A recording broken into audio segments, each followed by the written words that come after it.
play my character. Woohoo! Alright, so It's exciting. everyone, welcome back to, I think we're on episode 8?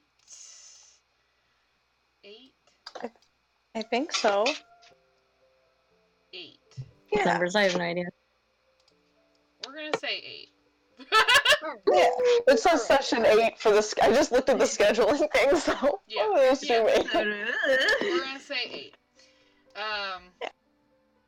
And with that being said, and saying it's 8, we're gonna drive this boat and hope we don't crash. All right. Heck yeah. I think I fixed the echo. Yay. Sweet. So, I'm gonna do kind of a quick rehash because it's been a little while since we've played. You know, with holidays and then, God forbid, I didn't want to DM on my birthday. That's fair. My birthday, that was a mistake. Yeah, no thanks. So it's been a little while, so I'm gonna do a quick little recap. So, for anyone who doesn't remember or was not there, last time we left off, the main party made the decision to risk the wild and risk going on the run rather than deal with any consequences or responsibilities that they may have had to have dealt with if they had stayed in the capital of Ragdollar. I won't go into too much detail about what happened, because that's something that can be shared in character. But those that did participate, you know exactly what I'm talking about. Yep. Great.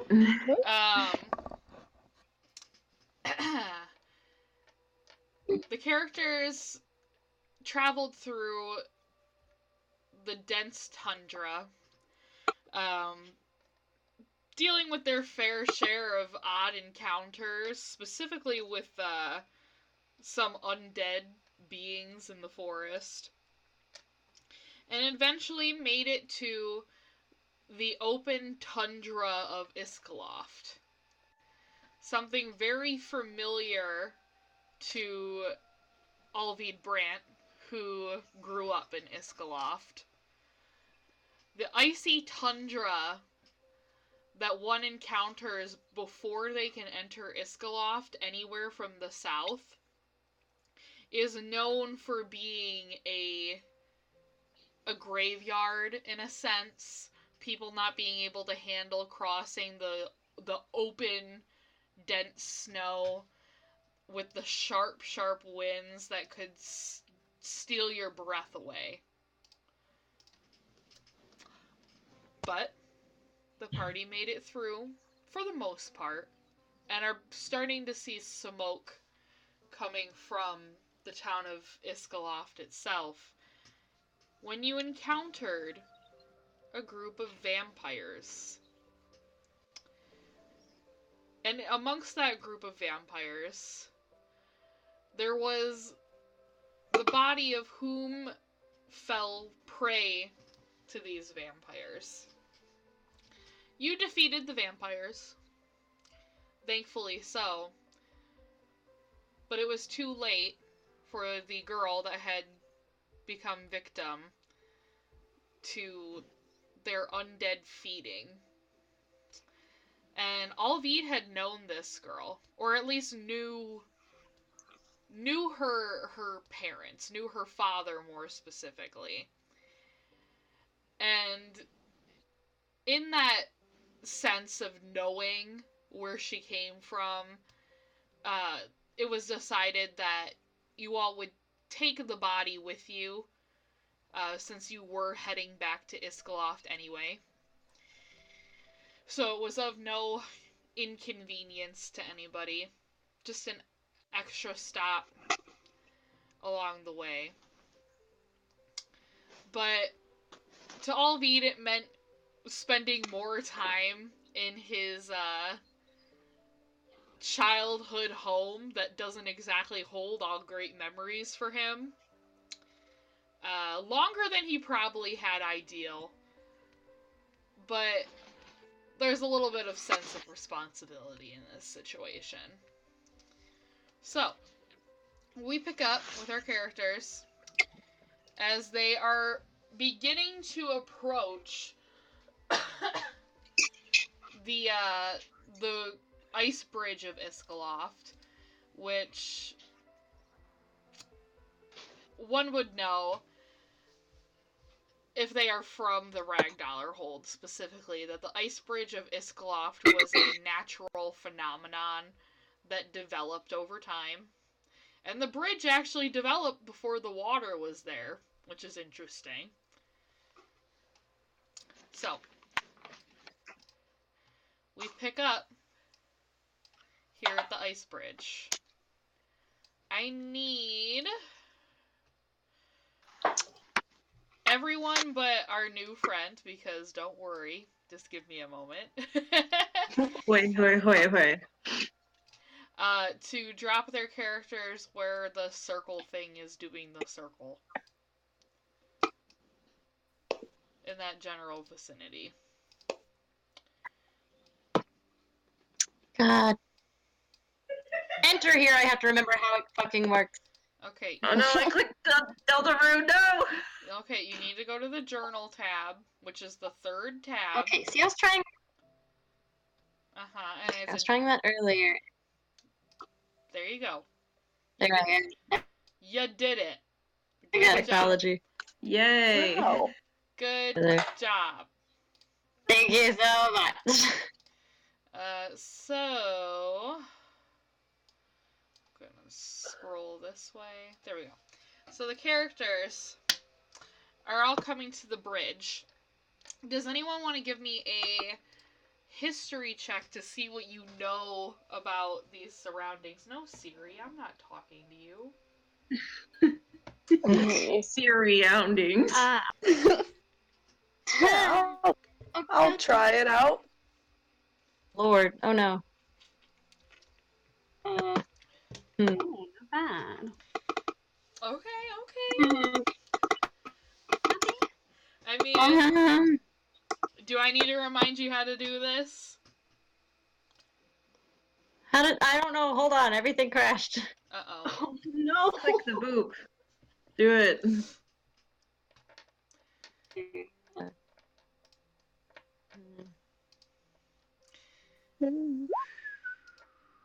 I open up anything and then it just crashed. Oh no. Lord. I hate when that happens. Not looking good, but this is why I have a paper character sheet. Yeah, I don't really like Roll20, to be honest.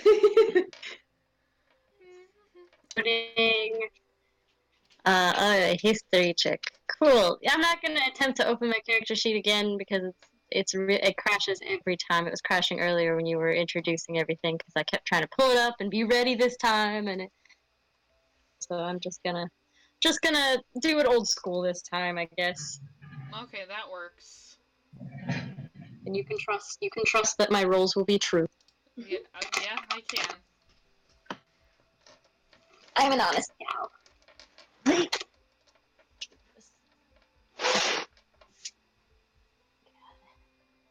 So Okay, my dice are. I'm assuming you're doing this history check. I don't have history, but I can give it a shot. Well, It's a Me too. history mystery. are you? I'm. I don't know shit about fuck you guys. Okay, so Oops. Alvid, Yeah. you grew up here. Oh yeah. You know that the whole myth behind like this Iskloft ice bridge is a bunch of hogwash. Because your father was part of the group of men that decided that they were gonna fuck around and make this ice bridge. And it's part of the town history where the boys in your father's generation work together, at least some of them, work together to make this ice bridge so they could scare all the girls. That's what they did for fun. Alvi knows that.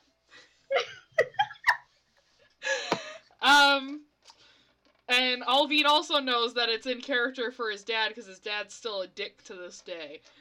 Yeah, Great. So, Runa and Kolrai, you guys know like the myth behind the ice bridge that people say is true.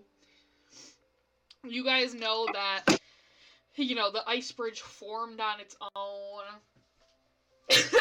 without any water ever being there. And water didn't start to pool under this bridge until the bridge did form. And most people believe that myth to be true. But you guys you're kind of skeptic of it with your history checks. You're a little skeptic, but we're not starting any arguments yet. Yeah. About the origin of this goddamn bridge. Okay. How the heck the bridge get here, guys? No one knows. Fight! Oh. Oh my goodness. Yeah, Alvin isn't gonna say anything, even if it comes Alright. So go ahead and move your tokens with Joan. John. Catch up. With the monk. Because we made a W. M. Wumbo team. Oh my lord. So, as you continue over the ice bridge,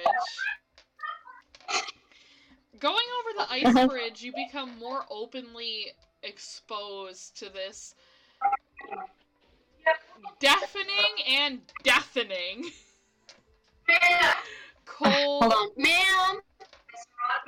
No, ma'am!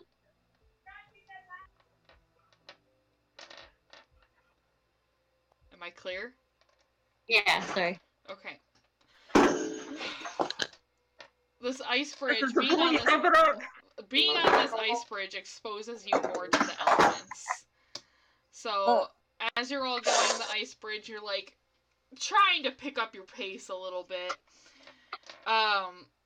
And with the sharp wind, I need everyone to roll me perception at disadvantage, unless like you have a feat that says you have advantage in perception, but I don't think any of you guys do.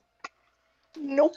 Nope. Oh, is this? Boy, oh boy, I love my horrible perception.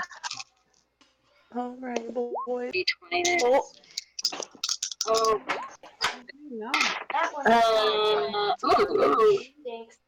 Ooh. Could have been a nat 20, but it was not. So. Hey! 18 Gonna roll instead. that twice. Can't believe. Okay, so 9. Alright, so Alvid, who is the one carrying this dead girl,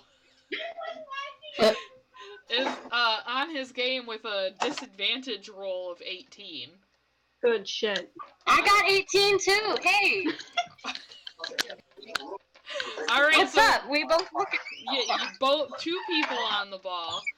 You Good guys notice that where the bridge seems to start to decline, you notice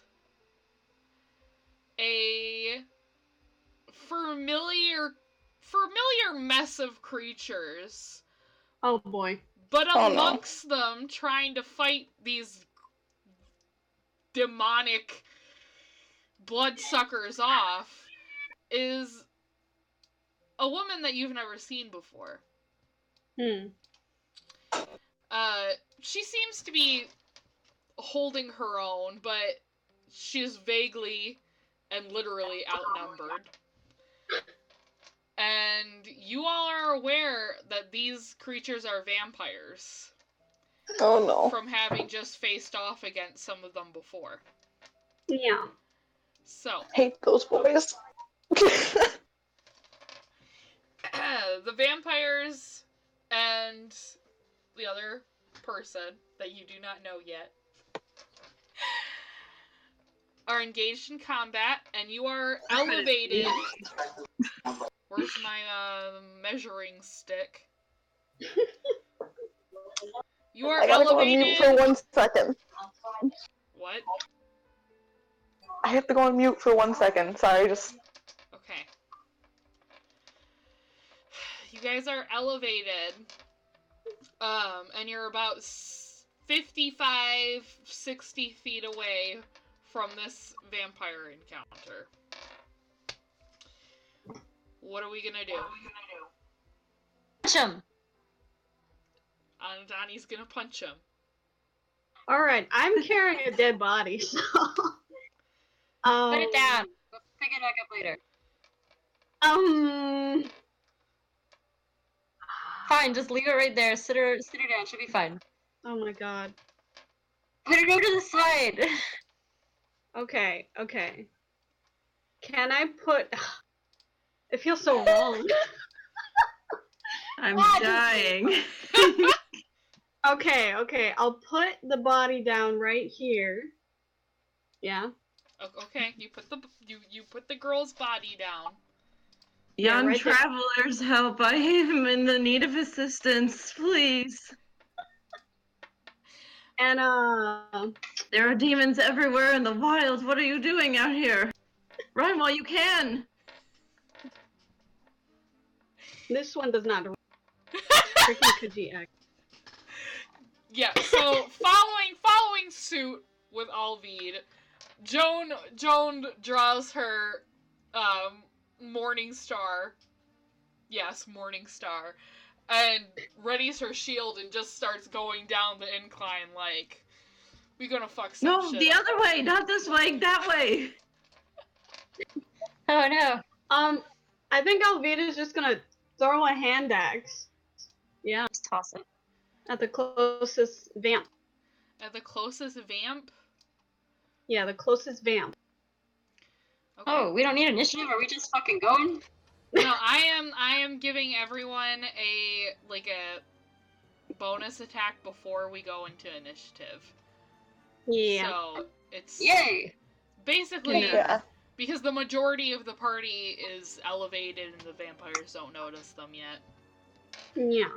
So Can I, like, land a Yeah. blow on the last one I was working on or something? yeah, so Oh, look. Brynhilda, you go ahead and you make your first attack. So go ahead and move your token to one of them and let me know what you're doing. This is a free round, so. So I have a big, giant great axe, and I'm gonna go ahead and swing that, and I think that's 1d12, so... Can I just roll it on the table? Yeah, That's yeah. one. You don't have to use the. Not it. Okay. You don't have to use the. All right. Okay. Well, Whoa, 10! Hey. Hey! Is that with Yeah, all your I'm gonna- stuff added? Yeah, I'm just swinging back and just chucking my axe right into its shoulder. Okay, so Yeah. as you swing the axe, it falls short of the nimble vampire's shoulder. And Ugh. it kind of like, it like swings its shoulder back and like, then it looks at you and it's like... Holy shit. I think I make... You know what? I'm gonna make that noise back at it. Back to you. Get off of my land. Me too. I like them. Okay. Who wants to go next?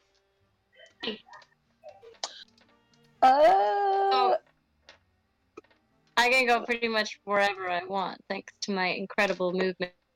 Over there! Hoa? Our new friend.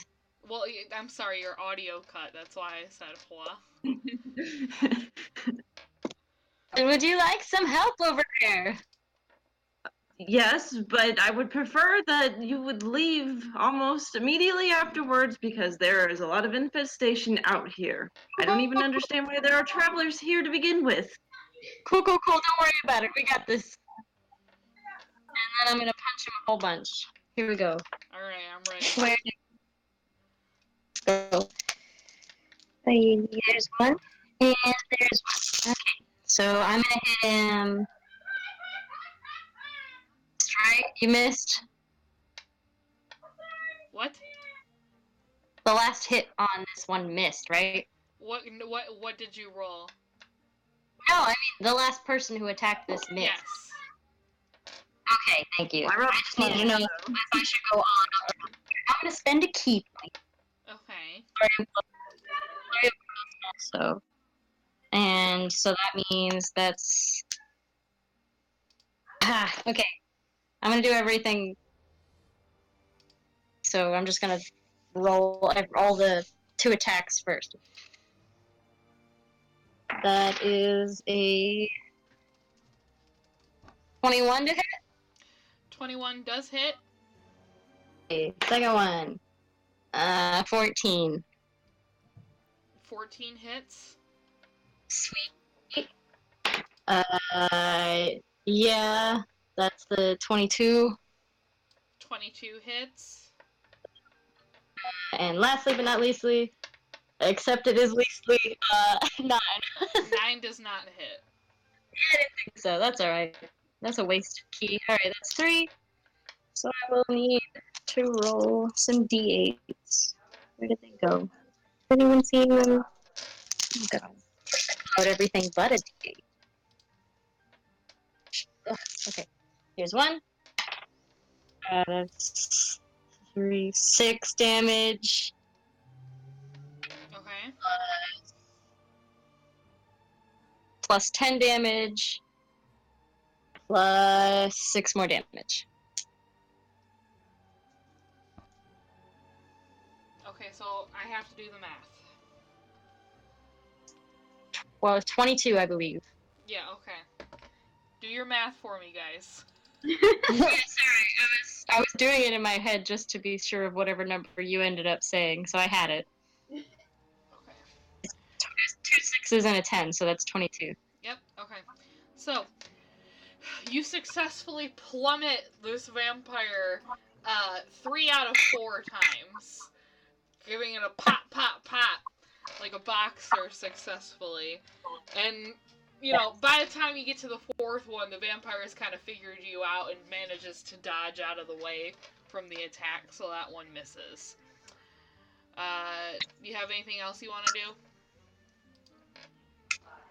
No, that was my attack, extra attack, and bonus action, so I'm all good. Awesome. Who wants to go next? Bonus round. I can. Okay.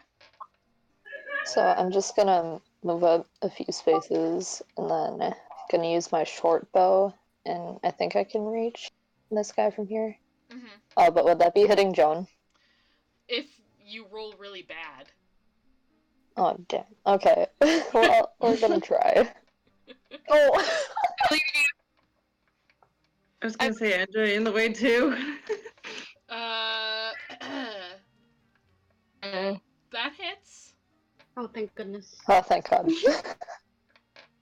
Alright.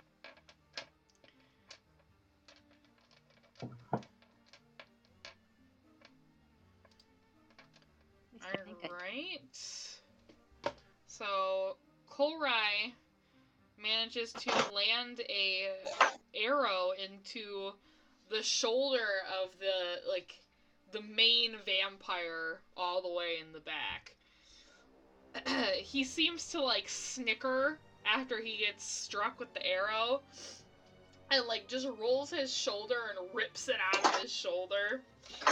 Being all extra.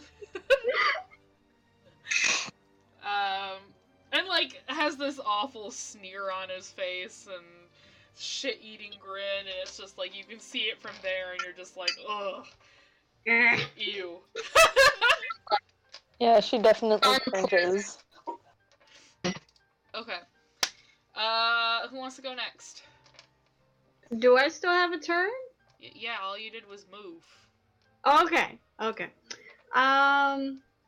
So now, would he accidentally hit his teammates this way? If he rolled poorly. Ah, that disadvantage. Alright. Let me see something real quick. Okay, Isn't no, high ground advantage?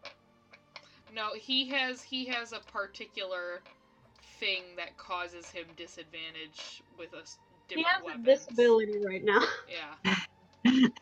He's blind! Alright. They're actually squaring off.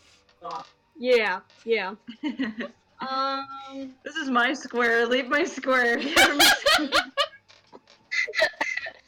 my square. Let's play Foursquare, yeah? Oh, Don't touch I me. could have threw it. Oh, you could have thrown. Come I on! could have thrown that. Okay, so, Arvid, you. What? Does he hit it, or does he like get up there? He gets up there and he like flicks it. He just kind of like this 6'5" man just like comes up. The 6'5" barbarian just comes, takes his hand axe and like flicks it out. He eats it, but slow, like short. And it gets the vampire spawn like in the collarbone, and of course it's like.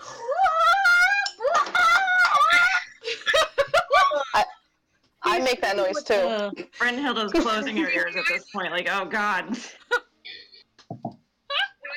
Making noises. Stop it. Okay, Amber, you got anything else up your sleeve? Oh, he has extra attack. Oh, thank God! Thank Oh. God. Okay. Oh shit, I did the two. Stupid. And he's gonna hack and slash. Yeah. Nice. That is shit. Oh my god. Well, Rip. that's technically a nat one. He was doing so well. Yeah, you get a little cocky with that flick, and you forget that this is a hand axe. You forgot what you were holding. And you like, it's a nat one. Like, I'm sorry, your modifier looks so nice, but it's a nat one. The vampire screaming threw him off, okay? Valid. Yeah, so, no, he's really shaken up about seeing one of his friend's daughters dead. Yeah, a little bit. Yeah. He goes to like pull his hand back like he's using his great axe. And then halfway through he falters because he realizes like, what the fuck am I doing? And like it causes him to like completely miss the vampire spawn and look like an idiot. Oh my god. See? Good thing his girlfriend didn't see it. Oh my god. And we'll never let it go. It's fine. Okay. She's snickering. Definitely snickering. Jess, do you want to go before me? No, you can go first. Alright, powerhouse mom. Joni. Yeah, she can make it there. She gonna take on this one because that's Joan's job. She can do it. She can do it. At all. So, God, I always need to review her character sheet when I revisit her. It's like, what the fuck does this do? Alright. Me too. I I had an extra attack and I didn't use it. It's so don't okay, feel we're bad. not even in initiative yet. So, she is So good. going to, with her extra attack, double whammy with her Mace of Smiting. You know, I'm gonna roll old-fashioned because I love doing that. Heck yeah. That's a 25 to hit. Ooh, That Yeah, hit. she just gets it. She Yeah, just she gets just it. makes it. She just rolled a nat 1. No! rip. That's 11 to hit. So, like, as she's, like, moving to go attack this thing, she notices this dumb thing that Alvid does. And gets distracted because at the same time in her head she's like, he looks really stupid right now, but honestly, he's still hot. Oh my god. I plan on tapping that tonight.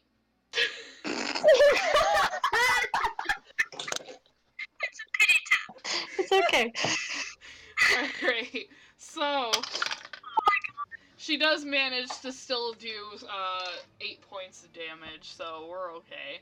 I'm not gonna Yes, fuck with spells right now because I gotta relearn her spells. This is what happens when you take a long break.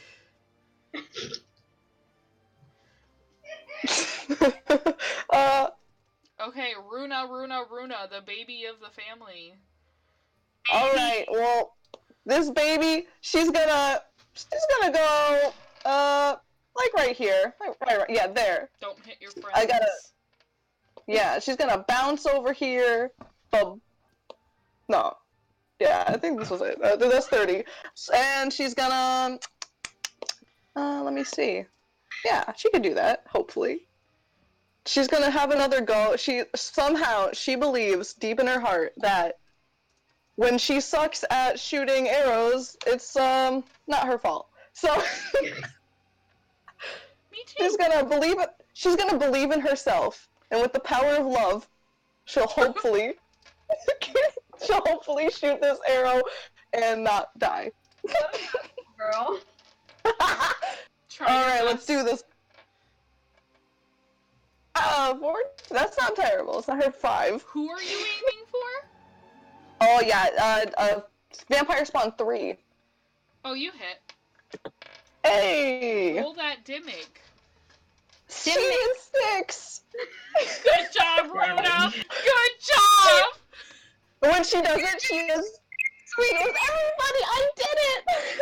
Oh my god. And Joan immediately, like, yells over her shoulder, good job, Runa! Good job! Everyone just starts cheering. Everyone's like, aw, Runa. Okay. Alright. It's time for initiative. So, before anyone rolls, let me open the tracker. And I gotta clear it. Okay, so, remember, on Roll20, you have to click on your token and have your token selected, or it brings up, like, little settings and, like, the 3 little circles on top and everything before you roll initiative, or it does not get sent to the tracker. Yep. Alright. An 18! Runa! Oh, so good. Yes. I don't think it's gonna let me roll initiative either. Yay. Well, then you go ahead and roll it and tell me what you rolled, and I will add you manually.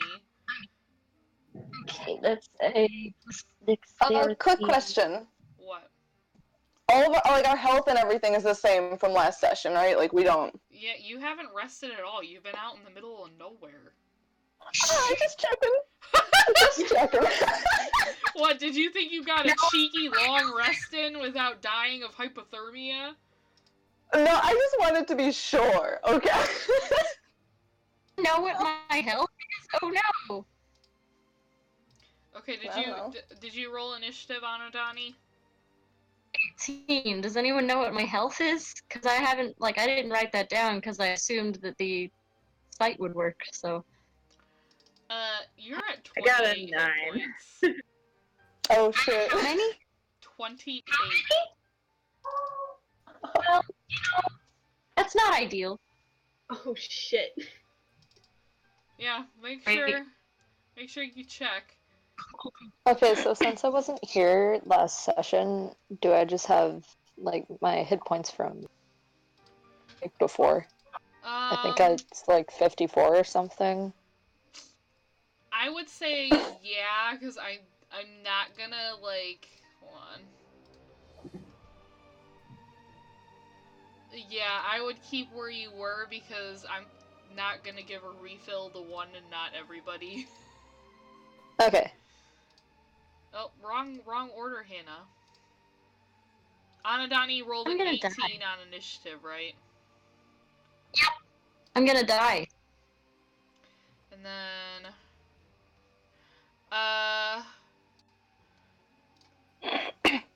Brynhilda's didn't get sent to the order, but that's okay. I can add it manually. Yay. I broke it. You broke it. Me Oh. too, buddy. Now I Shit. gotta add all these piss heads. 0. God. Smelly Wait. children. This is my least favorite part. Ugly. Okay, select him. Usually I pre-roll Name them. this stuff, but I've been bibsy lately.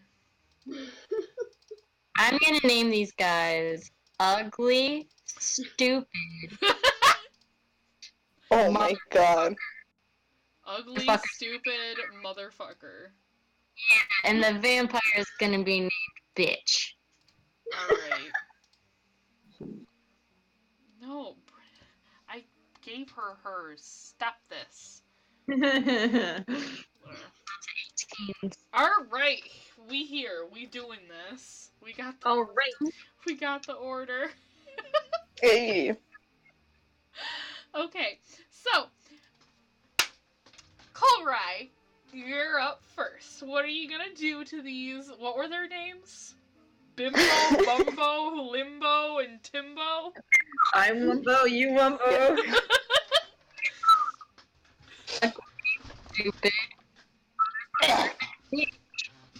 Okay, yeah, me too. I'm at ugly.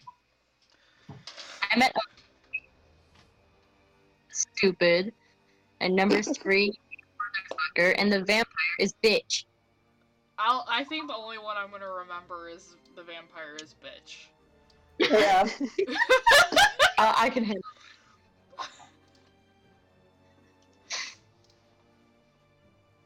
Okay, so first Colrai is gonna scooch up right beside Runa. And even though she hated the reaction that the vampire had, she's gonna use her short bow. Let's go, Colray. She's aiming at the vampire. Glitching. How Yeah. Okay, so you hit the vampire again, and the arrow strikes him like right near the spot before, and he kind of looks a little more pissed.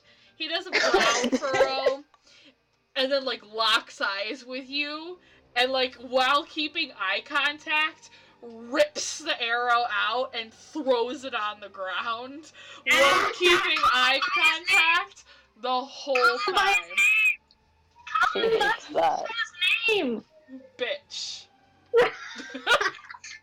Go ahead and roll your Do you want damage. me to roll for damage? Yes, Okay. yes.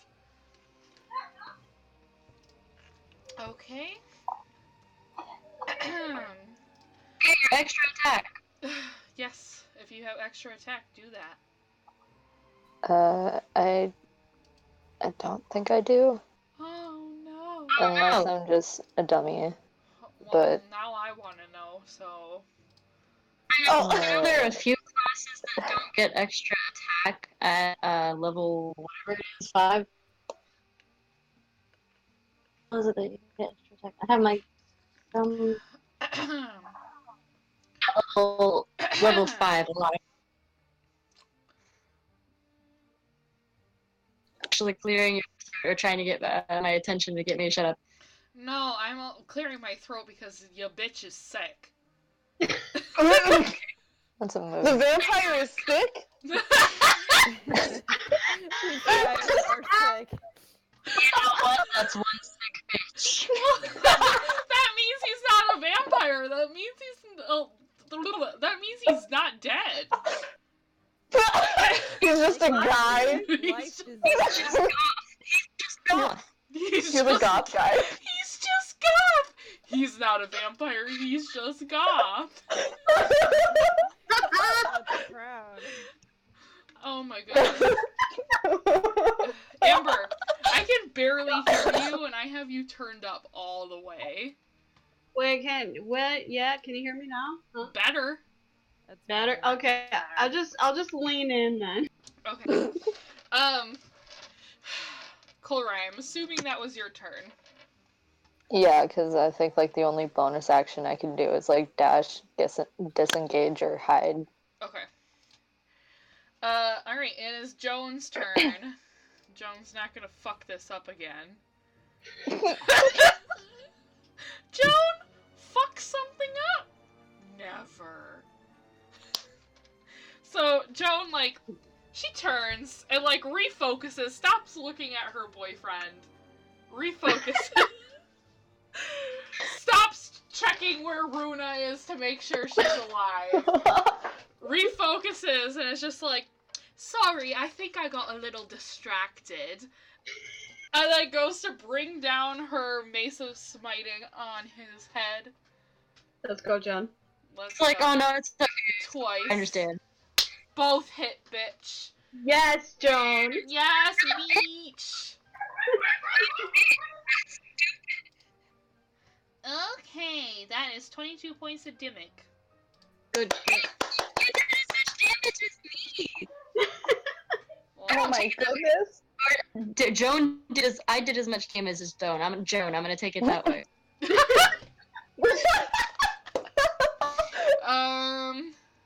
Let me see.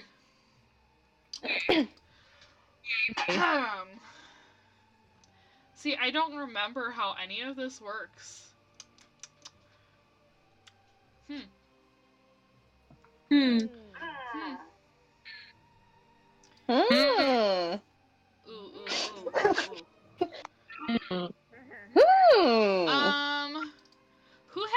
Who has the lowest AC? Probably me. Probably. Never mind. I forgot. We have a shaman. Never mind. Wait, what's your AC? 16. I forgot my AC is actually not terrible here. Yeah, Runa's is 14. Yeah, Mine's 14 too. Okay, we have That's two on 14s. Well, she has all her spell slots because this is set up wrong. So as a bonus action, she is going to cast, where did it go? Shield of Faith, and she's gonna cast it on, Runa Kaduna this round. Oh. Which get a magical girl shining force field appears around Runa, giving her a +2 to AC for the next 10 minutes.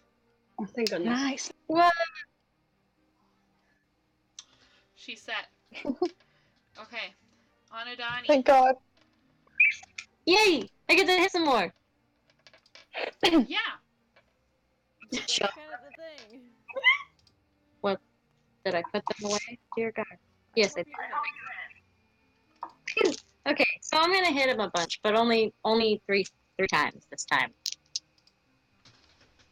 Only 3 times? Yeah, it comes with being a punk. Okay. Okay, so let's go.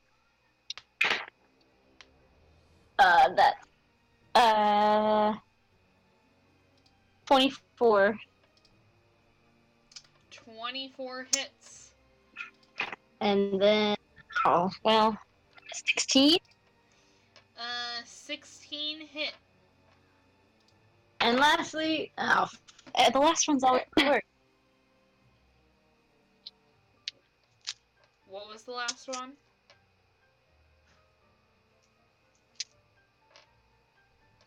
It was 10. Okay, so 2 of them hit. Go ahead and give me damage for the 2. Yep. Two guys. Yeah.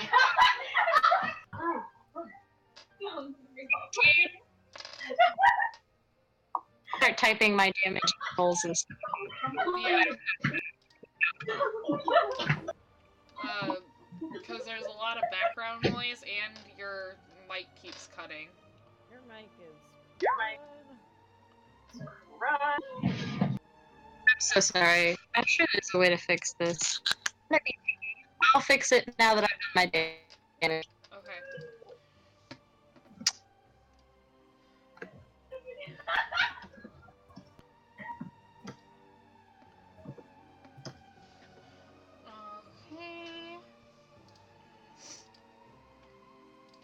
Runa, it's your turn. All right. Runa is going to. She's gonna cast Healing Word on Anadani because, yeah. So she's going to kind of like put her hands like around her mouth to try and. What the heck is the word? Make herself sound louder. I don't know the word right now. I'm blanking. But yeah. And she's gonna yell, "You got this, Ani!" And yeah, so let's see how that goes. That was 1. Oh. she's trying. She's trying. That's better than 0. Yeah? That's how I look at it. And you know what? She's feeling a bit confident. Okay. And she's gonna, because since that's a bonus action, right? Healing Word. Does it say it's a bonus action? I'm pretty sure. Yeah. There you go. Yeah. So she's gonna go for the short bow. Vampire guy 3. Do it. All right, Runa. Let's see how you do this time. She got a 23. Ooh, that means she rolled a 19. Good job, Runa. Runa. Up 2. Still 2 is better than nothing. She's still proud of herself. She's smiling, like she's got a huge grin on her face. Joan gives her a thumbs up. Yay! She like jumps a little bit 'cause she's super giddy that she didn't miss. Okay. Holroyd also gives her a thumb up. Yes. So much support. Okay. She loves this sweet validation. So. Oh my gosh. Let me see. The Vampire Spawn. Vampire Spawn 3.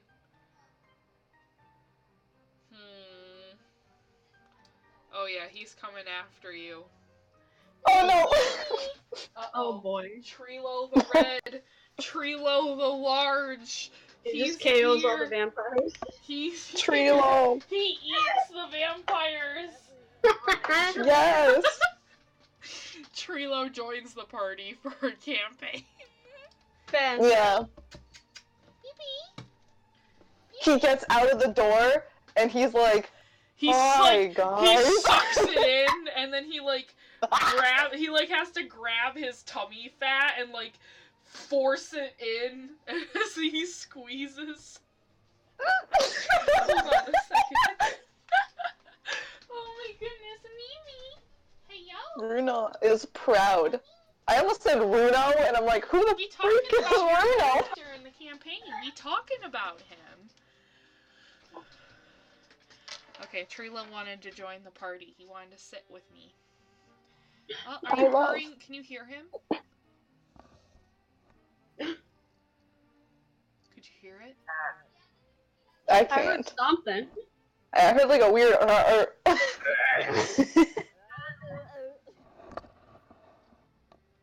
Is that a cat? Do you hear his purring? I think so. Yeah, I think so. It sounds like a car. Yep, that's him. That's him. Fantastic. You purring. Okay, anyway. Vampire Spawn 3. He attacking you, Runa. He attacking. Oh boy. No, it's a no from me. And he has multi-attack. Oh shit. Runa's gonna die, guys. So he's gonna go and swipe with his claws at you twice. Trilo, don't knock over my soda. After she has 16 armor class, thanks to Joan right now. Okay, his first attack is only a 10, so he misses. Thank God. Uh-oh. He hit with this one. 17 plus 6, that hit. I don't have to do the math. God damn. So, with that, gonna give you some Dimig. No, thank you. Okay. 9 points of Dimig. Okay. Alright, I don't know math, so let me do this. While you do that, Alright, okay. it's the vampire's turn. This bitch's turn. It's bitch's turn.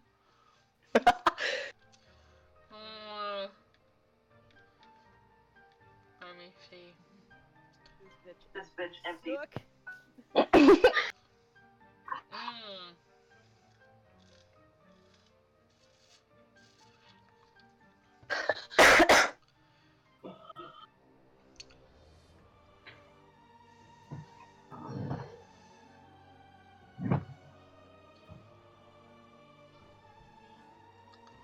Actually, the vampire is just gonna move behind this rock.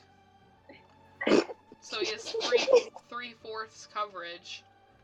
So You coward. Any attacks against him are at disadvantage. He really is a bitch. until like you get around to him, you know. That's all he's gonna do. Alright, Alvid. Alright, It's time to redeem yourself. Yeah, we're gonna try. Okay, so you know what? We're gonna go at it again with the hand. We'll see what happens. Alright! Hey! Alright! And then I'll roll his extra attack too. Okay, and then give me the damage as a mass. Yeah! Both of those hit. Alright. So that's 1 damage. 2 damage. 21. So that's, yeah. When it's 1s and 0s, I can do it. When it's 7s and 8s, I've all just no. Okay, fair enough. Oh no. Okay, this vampy is starting to look a little worse for wear. Arthur, you might end up just needing to restart your computer. Yeah.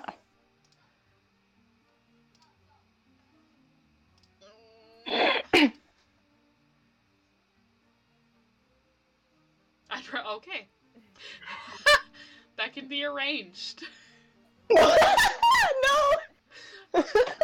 Archer. Don't do it! Archer said, I'd rather die, and I said, that can be arranged. I mean, this is called Guðheimr Valhalla awaits. We? Hi, welcome to D&D, where we just we just have fun and pretend to be our characters for only 50% of the time. Oh yeah. Yeah. Okay. So yeah, is that Alvid's turn? Correct? Yes. Yeah. Okay. Brynhilda, does your turn? Okay. Brynhilda's I can really barely sweaty. hear you. Brynhilda is really sweaty. You hear me better at all? No. Me? Okay, give me just a second. I don't know what's going on. Because in input device I have 100%. Output volume is at 50. I have push to talk on. I'm confused They just because up. you were louder before, too. Yeah. Okay, maybe I should. I love technical difficulties. This is why I like Technical. theater of the mind. Yeah. We started this campaign on Roll20, so it's like, Yeah. Hey, for some reason, my headphones are making my microphone fuck up, so what the hell? I Is don't this any know. better? I don't know. But yeah, you're better right now. Okay. Okay, well, Brynhilda's really sweaty because she can see that the vampire spawn 1 is looking like it's getting roughed up, but at the same time, her maternal instincts are kicking in, and she really wants to protect the tiny person. So she's making a split decision, and she's gonna run up to the vampire spawn 3 Okay. and kind of go next to her as well. Okay. okay. And then she's gonna whip out her great axe and hopefully not screw up this time. I hope. Well, it's a Hopefully. nat 20. Hey! Hey! Great, so I'm hoping that it's. Give Let's me- roll my d12. Give me all that damage, that double damage. Oh yeah, that's 2 d12s then. So Yep. yeah, her mom instinct is kicking, and she's like, bam. Oh, that's Runa's secret power. Making people feel protective over. And she's like, small one, what are you doing out here? This is no place for you. And she's like slicing into this thing. Runa doesn't know what's going on. She's confused. Okay, what's that damage? Well, 12 times 2, so 24. Awesome. 24. 24. So, how does the vampire look now? You can see that the vampire, this is the first big hit it's taken, but it's still standing. It doesn't look like it's it doesn't look like it's on its last leg yet. Yeah. I think they're a little disappointed. Brynhild is just like, go, run, be somewhere where you're not going to get hit. Runa's just, I've been out here the whole time. What? You what?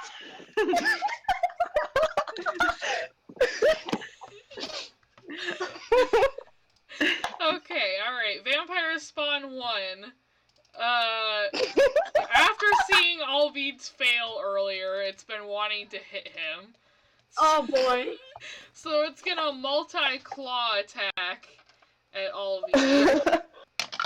No. Oh frick. That's a 19 to hit. That hits. Okay, what? No. That's 21 to hit, so both Oh, hit. Yep. All Oh, boy. right. That's no bueno. Ooh, That's it. Can I say the damage? Oh fuck. That's 16 points of damage. All right, let's minus. All right, and that is that Vampire Spawn's turn. Vampire Spawn 2. I'm gonna do the same thing to Joan. Let me remind myself what Joan's AC is. Okay, she has an 18 AC. Thank God. 17 misses.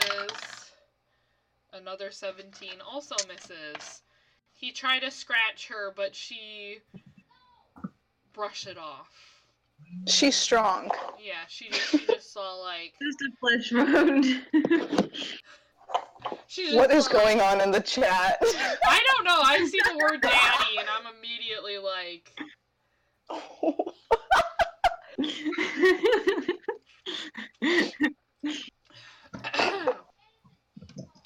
Lord. Alright, Kohlrei. Oh my god.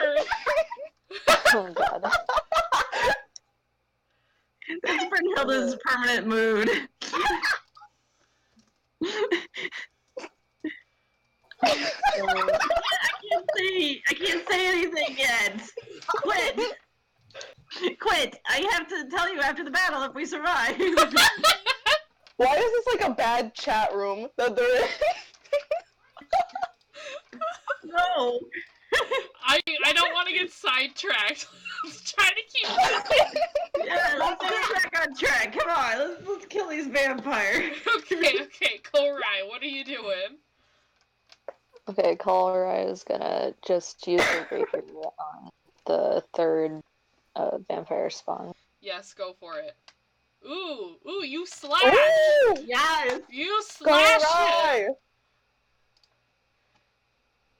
He slash, crash, die. Not really, he's not dead yet. Oh, I got excited for a second. No, he's not dead yet. God damn it. He's still looking like he may be over half health. Oh, You know what? Another 2 from Runa and he's done. She's gonna...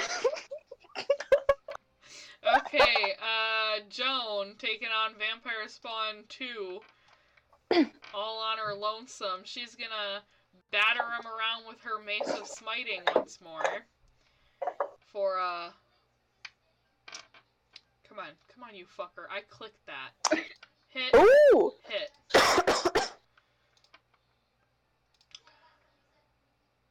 that's how Another we do. 21. That's your wife! That's your wife right there! What a powerhouse couple. For real. And then their powerhouse daughter. So, yeah, Joan fucks this guy up some more, and he's starting to look really worn down. Awesome. Anadani, it's your turn.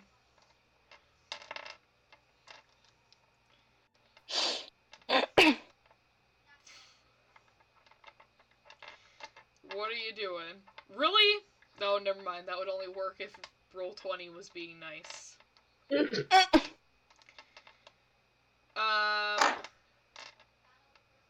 20 to hit, that hits. Good I'm gonna shit. tell you, I'm just gonna tell you, AC is 13, so just tell me how many times you hit, and give me the damage.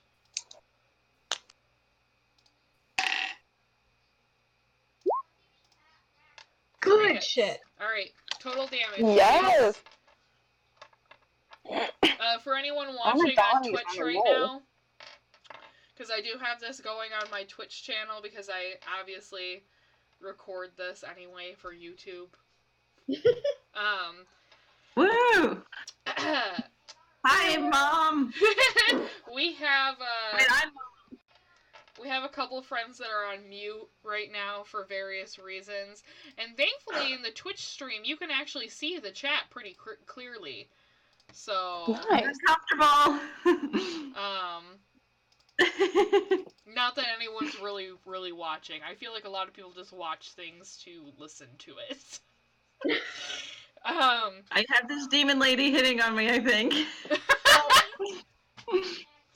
Alright, so Anadani, you kill him!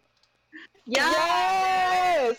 I would ask you how do you want to do this, but like, I don't want you to type a paragraph. So. It's like 6 paragraphs. She emails it to you. Okay, so Anadani smashes. She like puts both of her fists together and smashes him over the skull and cracks his skull and brains come out. Yes. And the vampire, and as that happens, the vampire bursts into ashes before it even hits the ground. We are proud of Anadani right now. Very proud. Yes, good job. Round of applause. Good job. I Good think job, I'm a Peach. little. I think Brynhilda's a little scary. Scared about this, actually. I wink at the new lady. Oh my god. She does. I'm just gonna keep posting this until you stop. Plus a finger gun. Okay. Alright, Runa, it is your turn. Alright, You still have your AC.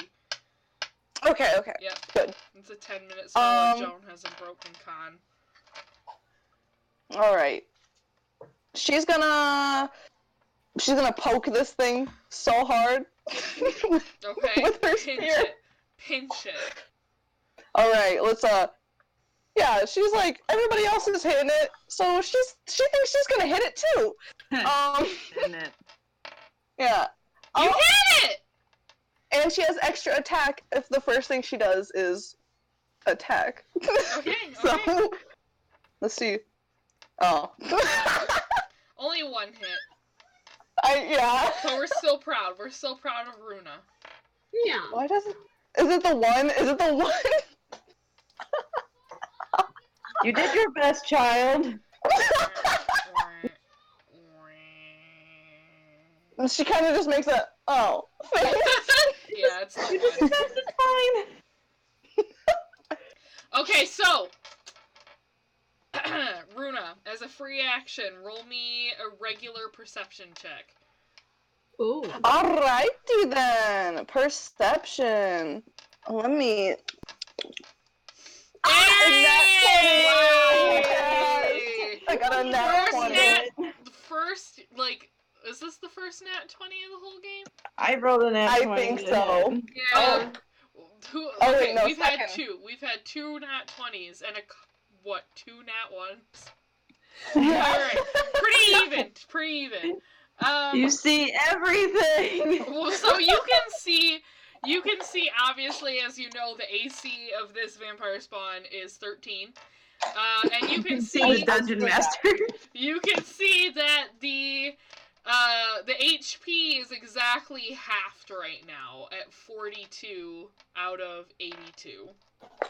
Goddamn. Alright. Well, no, that's not exactly halved. One more would be exactly half, but like close enough. Alright. You see that? You see like a bunch of people hanging over you, and you're like, "Who are those people in the sky? Yeah. Why are they talking?" Her eyes get really big. She's just... Okay. Who's that? Alright. Vampire Spawn 3 is going to attack. Let me see. It's gonna slash at its claws once at Kolrai for a 14 to hit. Is that exactly Kolrai's AC? Yeah, it is. Okay, so that one's gonna hit, and then its second attack, it's gonna like slash out its other arm and go to strike at Brynhilda with a... I don't believe a 12 hits her. No, I think she just sticks up her arm and is just like, "Yeah, no." Yeah, it just goes clink, and it like completely misses, no damage. However, Kolrai gets some damage of 8 points of damage. Oh my gosh. Stop. Okay, moving on to the bitch. The bitch. The bitch becomes fully hidden, so you can't even fire at him right now. He is fully out of view. He gone. That's how I that sure is fight. a nice rock. So, let's see. You can't see him. I like that, Rock. He hiding? You can't see him. Oh no. Okay. Alvid, it's your turn. Okay, so can I ask a question? I mean, ask a question and you shall get answers. Can't promise you'll like it. Could I say that Alvid maybe spotted the bitch hide behind the rock? Oh, you want to say that Alvid saw the bitch hide behind the rock? Like moved to like conceal himself behind the rock. You're gonna have to give me a perception roll at disadvantage because you were currently engaged with another All right, let's see. monster. Okay. Let me see. Nope, you did not see him. Damn. Damn. Okay. So I'm gonna be cinematic right now. So when Alvid was attacked, usually, he could keep his wits about him, recover with attacks and, attack usually rationally. But something seemed to snap when he got, slashed at. So he's gonna put his hand away, and he's gonna pull out his berserker axe. Jesus fucking Christ. Nope. Oh man. Oh man, she says. I don't like that. He's gonna swing at Anadani. No! Anadani's gonna die! Oh no. This is even. Oh my god. Oh fuck. Yeah, that hit. That hit. No. Roll for And damage. he has extra attack, so he's gonna swing again. Oh my God damn. god. Oh no. Alright, so while this is happening, Joan sees this axe come, like, out of the corner of her eye. She sees the axe, and she's like... She looks away from the vampire she's fighting, and she's like, oh, fucking come on! Does 14 hit? Oh. You said No? 16. Okay, thank God. Okay, so 14 points of damage. Wait! Oh no! He has added damage, right? It's just +1. Alright. Okay, so it's 15 points of damage. So I am so sorry. there goes all the temp damage, the temp HP that she got. But like while this is going on, Joan is like immediately her military captain is like kicking in and she's barking out orders to the group to, disperse and clear the area on their next turn. God damn. But yeah, you can hear it in her voice. She's immediately like back in like that military captain mindset where she's like, all right, so next round, everyone needs to clear out, get as far away as possible, finish your enemy, and clear the area. You should have never come in the first place! Best bet is get under the bridge. Get under the bridge. Which is over here. And yes, I will allow you guys to make the jumps. However, you're gonna have to roll for them if you decide to jump. Oh, frick. Alright. Brynhilda, it's your turn. Alright, well, luckily, Brynhilda is pretty good about working under pressure, so she sees this. She knows something's not right. So she makes up a plan super quick, and hopefully this will work out. So I'm going to try my first to knock this asshole out and down. Please. So I'm going to try. Well, 18 plus 3. I would assume that would hit.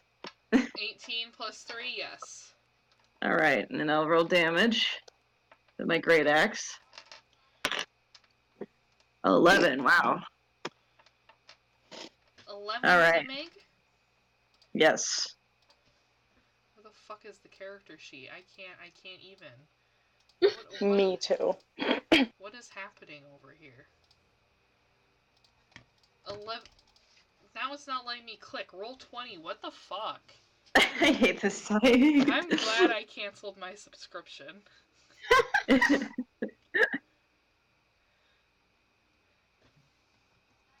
Okay, I mean, he's still standing. Okay, so she's going to go ahead and action surge. Okay. Which gives her another attack. So, did I reroll for that attack? I forgot. I totally spaced out. Come again? Do I just use that 18 or do I reroll Go for the ahead. action surge? Go ahead and use the 18. Okay, so I'm gonna go ahead and try to strike him one more time, hopefully, and this time smite him so that, regardless, I'm gonna run over and try to grapple this guy after I'm done hitting. But here we go. Really? 4? Me.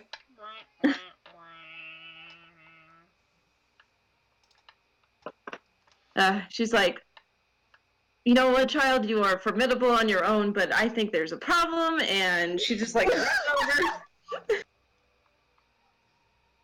And so if I'm gonna grapple him, how am I gonna do that? Strength contest?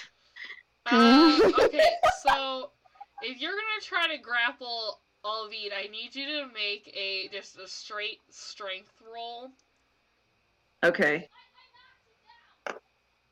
Oh, come on, please don't fail me now, blue dice.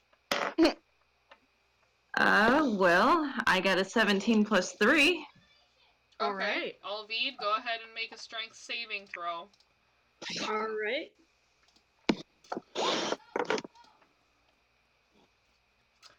17 plus 3 is more. Why is it at disadvantage still? Oh shit! My apologies. Should I roll again? Yeah, re-roll that and shut disadvantage off. Alright. Okay, 23. So, now, you fail to grapple this 6'5" man that is stuck in a rage. And now he sees you as a target. Alright, that's completely fine. I've had experience with this kind of stuff before. He almost killed his girlfriend who has over 100 HP. That's all I'm gonna say. Yeah, he doesn't know that, Except not me. I did not almost kill my girlfriend who has over 100 HP. Brunhilde doesn't know that. She just wants to be a hero. We tried to save the world. Okay, Vampire Spawn 1 is dead. Get out of here. He doesn't do nothing. Vampire Spawn 2 is gonna try to attack Joan and get her attention back because he doesn't like it that she's paying attention to someone else. That's a miss. What a needy vampire. That's a miss. Never mind, he didn't hit her. He's crying. Yeah, he's like, pay attention to me! Me too. Okay, so back at the top of the round. Kolrai. Okay, so Joan said that she wanted us to, like, hide, right? Like, jump off this part over here. Yep, you're gonna wanna, if you're gonna do that, you're gonna wanna jump off the ledge over here.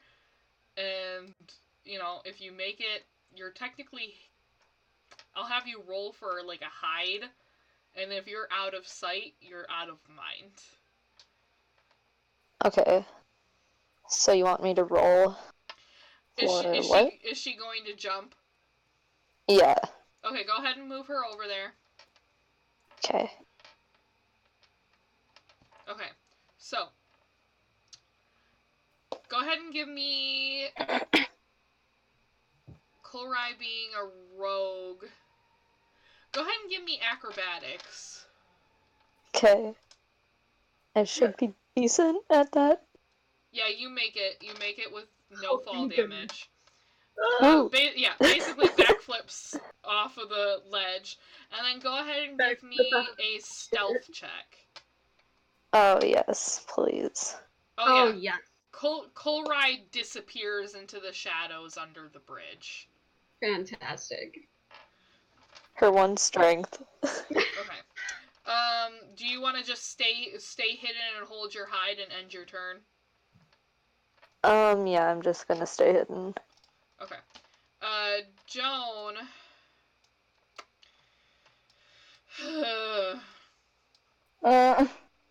She knows that she has a responsibility to end these vampires. So she is gonna lay the mace into him twice and hit on both.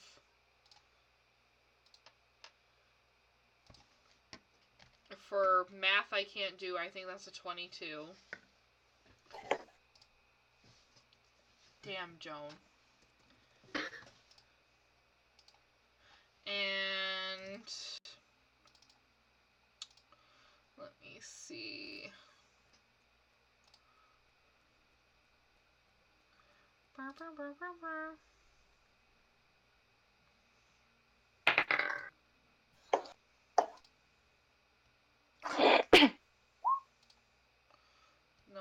Nope. Okay. Yeah, that's Joan's turn.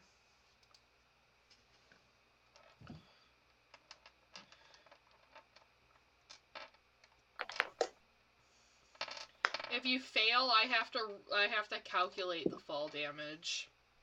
Oh boy. Sploosh.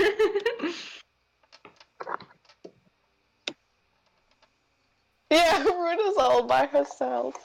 I'm right there. Anadani, it is your turn, so what are you doing, my friend? You can get away from Arvid right now without invoking an opportunity attack because he was just attacked by someone else, and in this case, he's in a blind rage, so you can get away without provoking an opportunity attack. I tried to punch him in the jaw.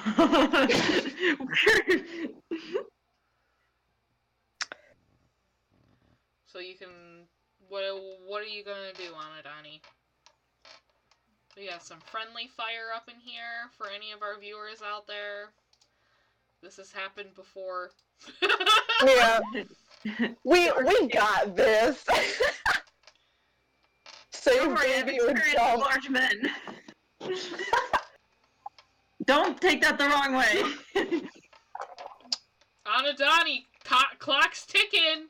Do do do do Do do do do do. You're jumping. You're jumping. I'm gay. Bye. Alright. Anadani, go ahead and roll me... Yeah, go ahead and roll me acrobatics as well. You're a monk.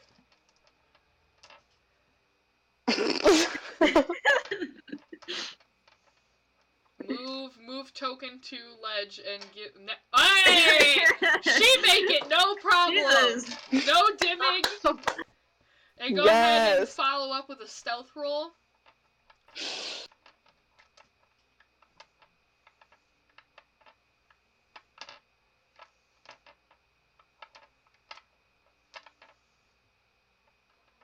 Awesome. So Kolrai and Anadani are like they jumped down there and they were gone. Thank goodness. All right. Thanks. All right. Runa. In your head, you can hear Joan's voice echoing to tell you to run. Okay, but earlier, Joan said to finish off the enemy and run. So, yeah, that's what she heard before. And she's like, I gotta listen to Joan. And she's gonna... Now Joan is looking back like, Runa! Run! Oh my god. Yelling up the bridge slope at Runa. You want me to run? Run! But earlier,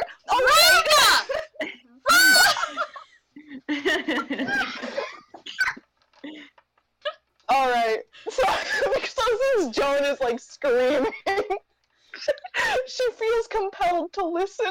Thank fucking... I could have used the command spell, but I'm glad you're listening. No, but if Joan didn't clarify. So wait, if Runa backs away from this guy, is it gonna invoke an attack of opportunity? Because she did kind of attack it last. She's still engaged. Yeah. Alright, she's gonna jump though, she's gonna... Alright, I'm gonna roll the one attack, give me a second.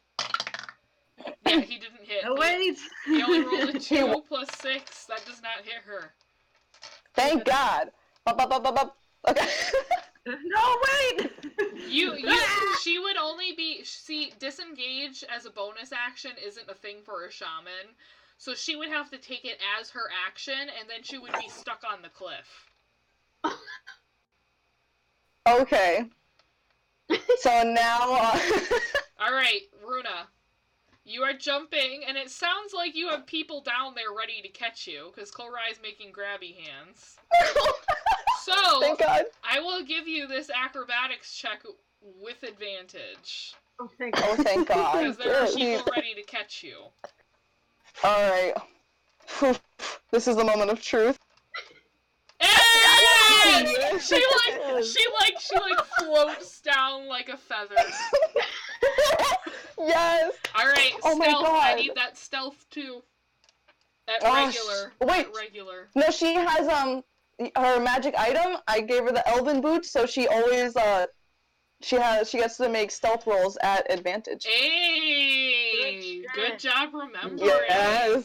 Nice. Yes! I was waiting for that. Gimme. Alright. Ooh! Yep, Runa successfully hides with Kolrai and Anagani under the bridge. They are not the lesbian ants' arms.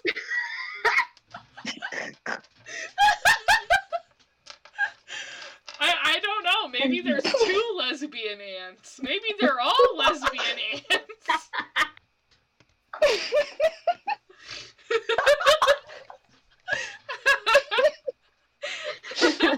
Okay, Vampire Spawn 3. Vampire Spawn 3 is... Vampire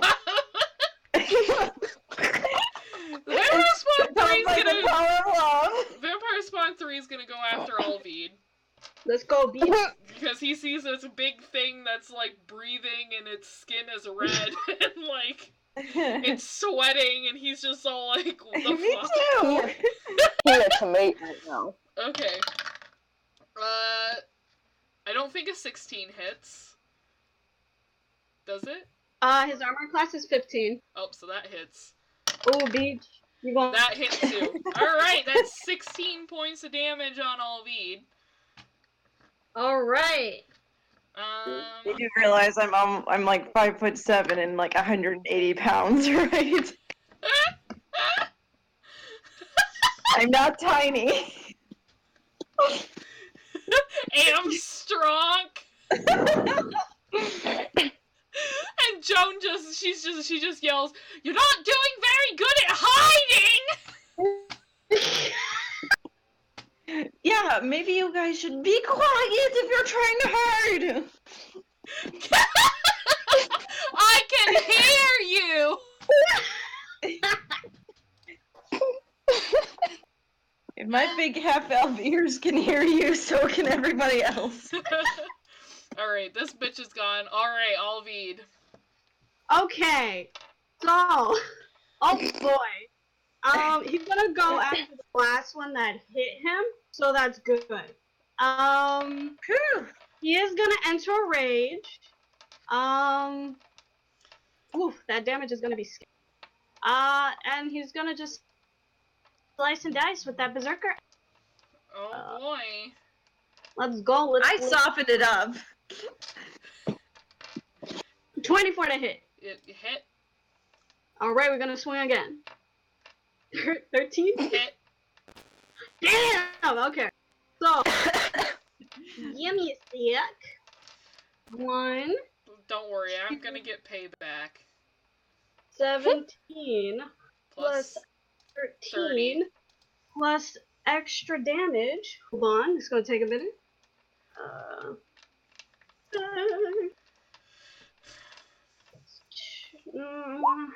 Is it more than 31? It is more Okay, than 31. you kill it.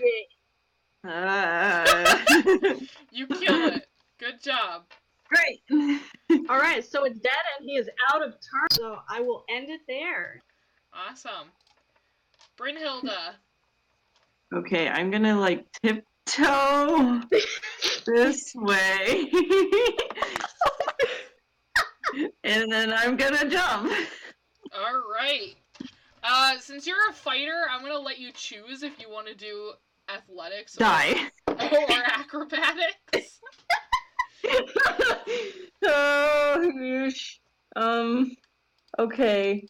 I think if we were okay, I'll try. With arms wide open, Jesus. I give you that scowl again.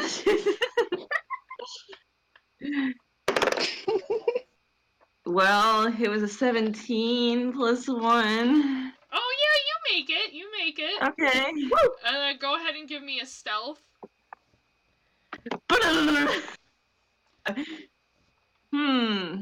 Where's my stealth mod? Ah, great.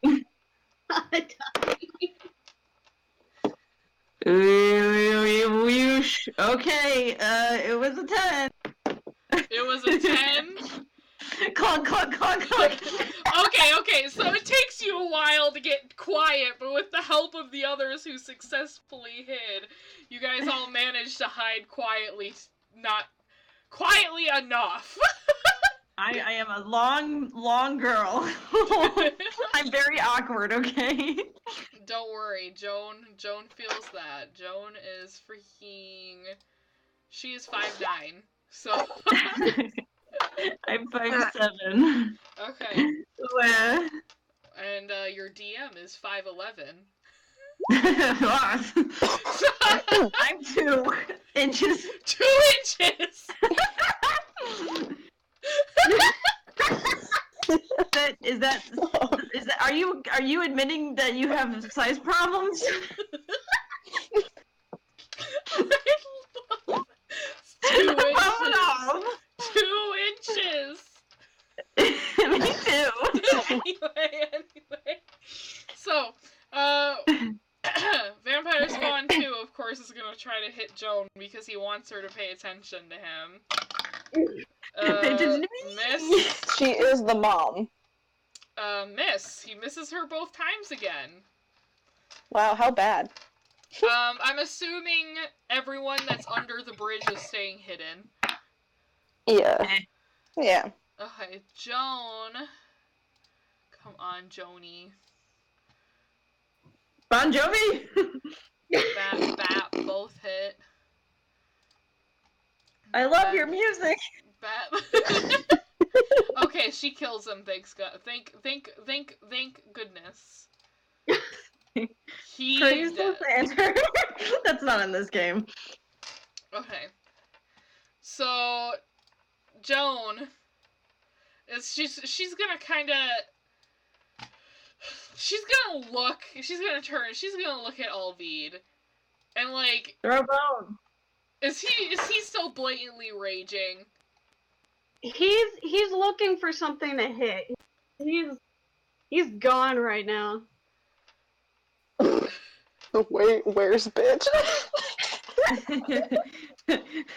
So, Joan, she... What?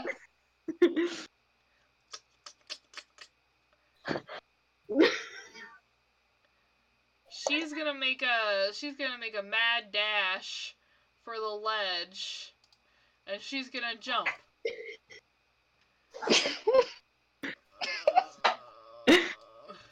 Oh yeah, she makes it.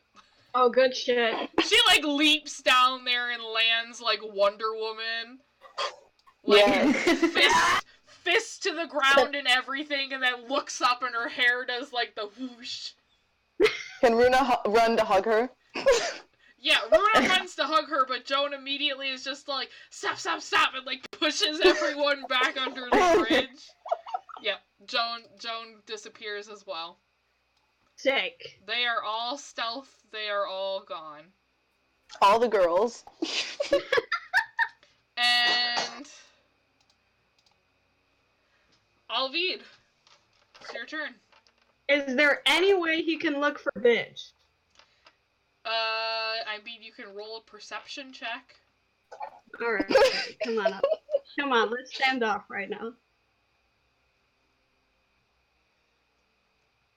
Okay, so in his blind berserker rage, he's looking for something to hit.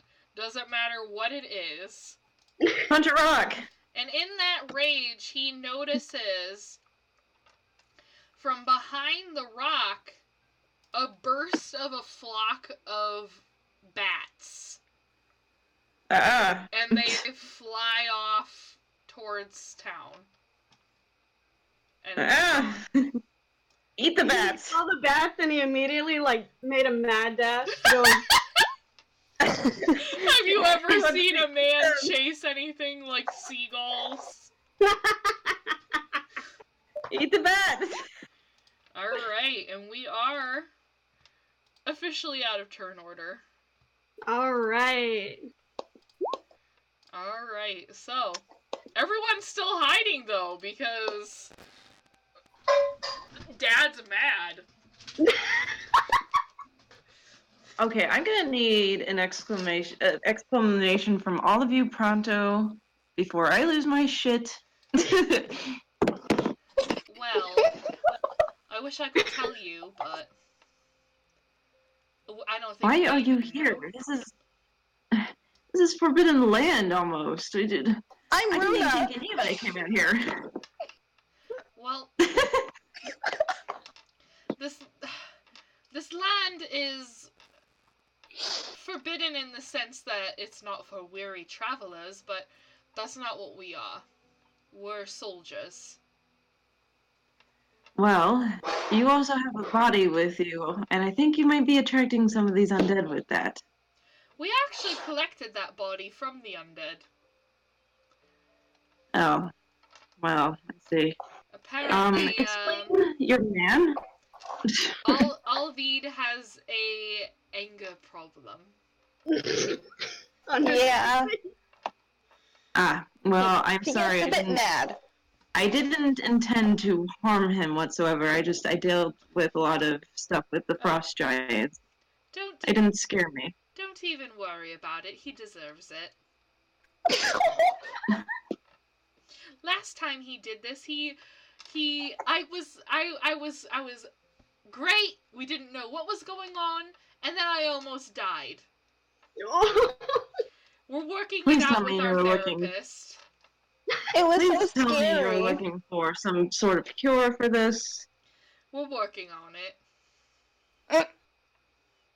We just have to wait We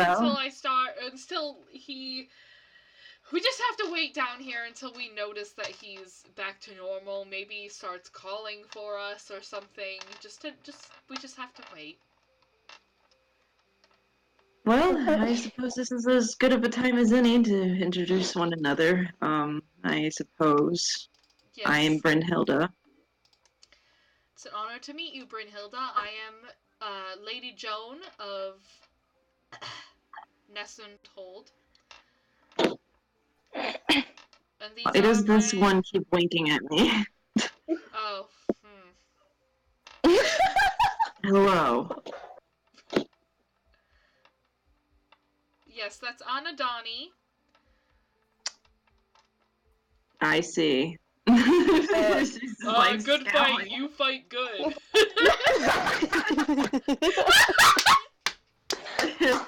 Yes.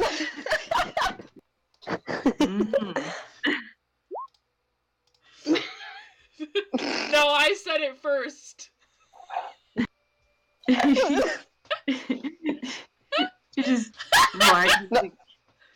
against the side of the bridge and is like, and a child. She's not a child. She's not a child. She's just short. This is my best friend Runa. Hi, I'm Runa.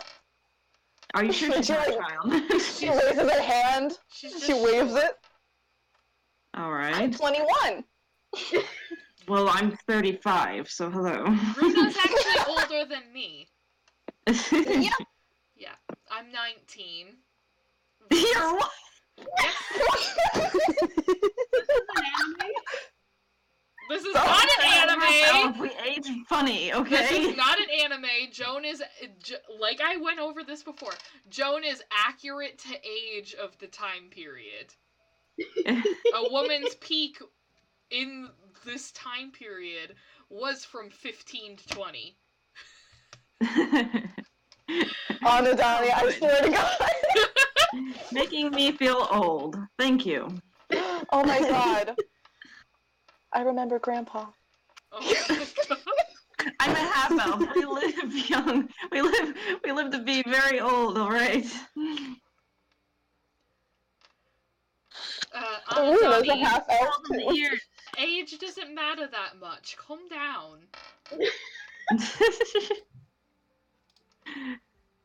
Well, I was engaging with the undead because I suspected something of them, but perhaps maybe. Do you know? Is there a group around that's killing frost giants on purpose? I feel that has always been a threat because they are not human. However, sadly, all of us have been tangled up with the civil war that's been going on between Ragdala and Calderbecker, that we don't know much of any of the current events, except for the ones that involve the war. Well, this is the first time I have stepped outside of my realm in many, many years, so I am not aware of any war either. I've always maintained myself and, well, my former husband. Well, perhaps... Are you planning on heading through to the city? I don't know where to go right now. I feel very lost, and she just kind of clutches her axe tightly. Oh. Perhaps would you want to come with us? Try to figure it out?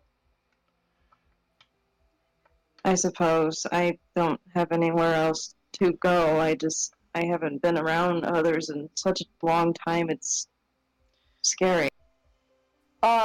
Runa's gonna run up to her and she goes, well, we could be friends. Let's go together.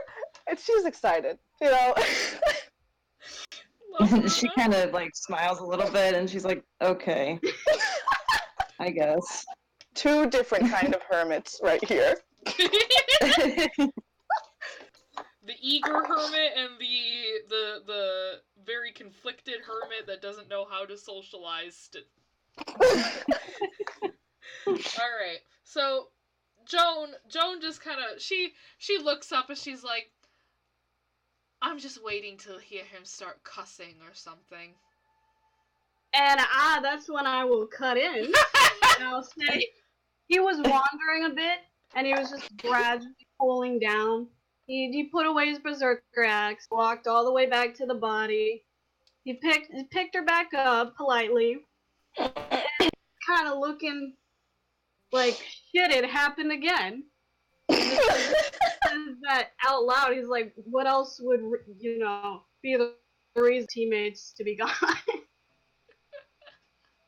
And she can hear like the no more hyperventilating, and she like yells up over onto the bridge, and it's like, Arvid, we're down here! And he walked over when he heard Anadani say, "You hit me this time." Runa's gonna yell up to him. She's like, "Are you feeling better?" He just, yeah. I'm sorry. We're going to have to figure out what is happening. Yeah. I think Oh my God. Okay, well, We've gained a new party member, and Hi. I suppose we'll just continue talking at the end of the bridge. Let's go, everyone. Do they need help getting back up? No, they can walk. Right. See, the bridge ends. Okay, I was too. Yep. Walk. Joan, wait for me. Joan stops and waits for Runa. I'm here. I'm so. She holds out her hand. Joan takes her hand. And just they finish the little bit of walk, just like swinging hands like best pals. Yes. This is an interesting group. We've kind of been through a lot. Yeah. I think we all have. So as they come together, where the bridge ends, Joan turns to Jester to Brynhilda with her hands, and is like, she's going to be tagging along with us, until further notice, I think is the best way to put it. And, I think it's appropriate, because she was helpful in combat, which I can appreciate. Well, Yeah, I'm before- just trying to find a way to avenge my phone. So that was all.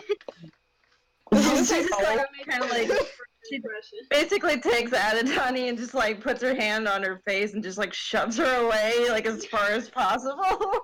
Just like Too soon, Anadani, too soon! Oh my god. I need personal space, please. The healing needs to commence, Anadani. Joan grabs Anadani and is just like, I'll be your wing woman, but you have to listen. She's obviously still mourning, so you just need to make sure that you're being a friend in this time. A friend. Runa's gonna whisper to Joan. She's still standing next to her. She's like, "You don't have wings, though." Runa, we'll talk about the technicalities later. Okay. What? Don't worry. We're an odd group. Well, I'm a slight bit worried because it seems like one of your members wants to kill us. No, we're working on. Like I said, he has anger issues, and like Joan goes and walks over to Arvid, and like that loving wife pose where like she places a hand on his bicep and like does the hand pet. And it's just like, we're working it out in therapy. It's fine. Alvi just gives a nod. Wasn't that his impression? But I think Brynhilda just like shoves her finger into his chest and she's like, I'm not afraid of you. That's perfectly fine. We're supposed to be teammates now. I don't need you afraid of me. Okay, well, if you have any alternative motives, I know how to deal with that. His alternative motives are getting some food. I'm hungry. Well, he's carrying a body right now. And who is this? And why are you carrying them? Shouldn't you have burnt it by now? And you look down at the body, and it's a woman that was probably no older than 18 years old. Sad. A head full of like the prettiest natural like white hair, thick, beautiful full head of curls. Like a kind of like a it's very pale now, but you can tell what was once kind of like a olive type of skin tone. And all she is just in her chemise, her nightgown. Her white nightgown completely stained in red from a massive vampiric feeding bite in her neck. So the blood is dried and dark now, but it goes all down her neck, all down her chest, staining the nightgown, and she looks like she's been dead for a while. Okay, Brynhilda is going to silently close her eyes, and she takes something from her pouch, and it looks to be like a holy symbol of some sort, a very small palm-sized one, and she kind of just places it on her chest, and she says, "I'm sorry for your loss. And she just kind of like tries to say a prayer in Frost Giant as best as she can, but it's really garbled. Too. And Like, Joan just grimaces because yeah. Yeah, Alvida. Not very good. He shuts his eyes though, because he gets the gist that she's probably doing like a little with the emblem. So he closes his eyes and lets her do the prayer thing because he knows who this person is, so that's why he's carrying the body. So he's just trying to get her back home. Well, it's your word now. Let us go on the path that you pay for us. All right. All right. So, continue on to town then. Yeah. All right. So, what fucking music do I want to play now? Because I'm super cool like that. Because I'm cool. I get to play music. Oh my god. Alright, so you... Oh, I'm so excited for this. I want to show you guys where to put your characters, okay? You go and put your characters up at the top, up here, on the path. Alright. Well. Yep. Where'd I go? You go up here. Where am I? Where are you? Oh no, I vanished. Here, hold on. Help. There, I put you there. You're there. Yay. Yep. I just pop into the town. Yep, that's basically how it works. So, you all... Skyrim. Yep. Here's where we are, Skyrim. Yay! Super snowy tundra setting. You come into the town of Iskloft, which is the hometown of your party member, Arvid. He grew up here.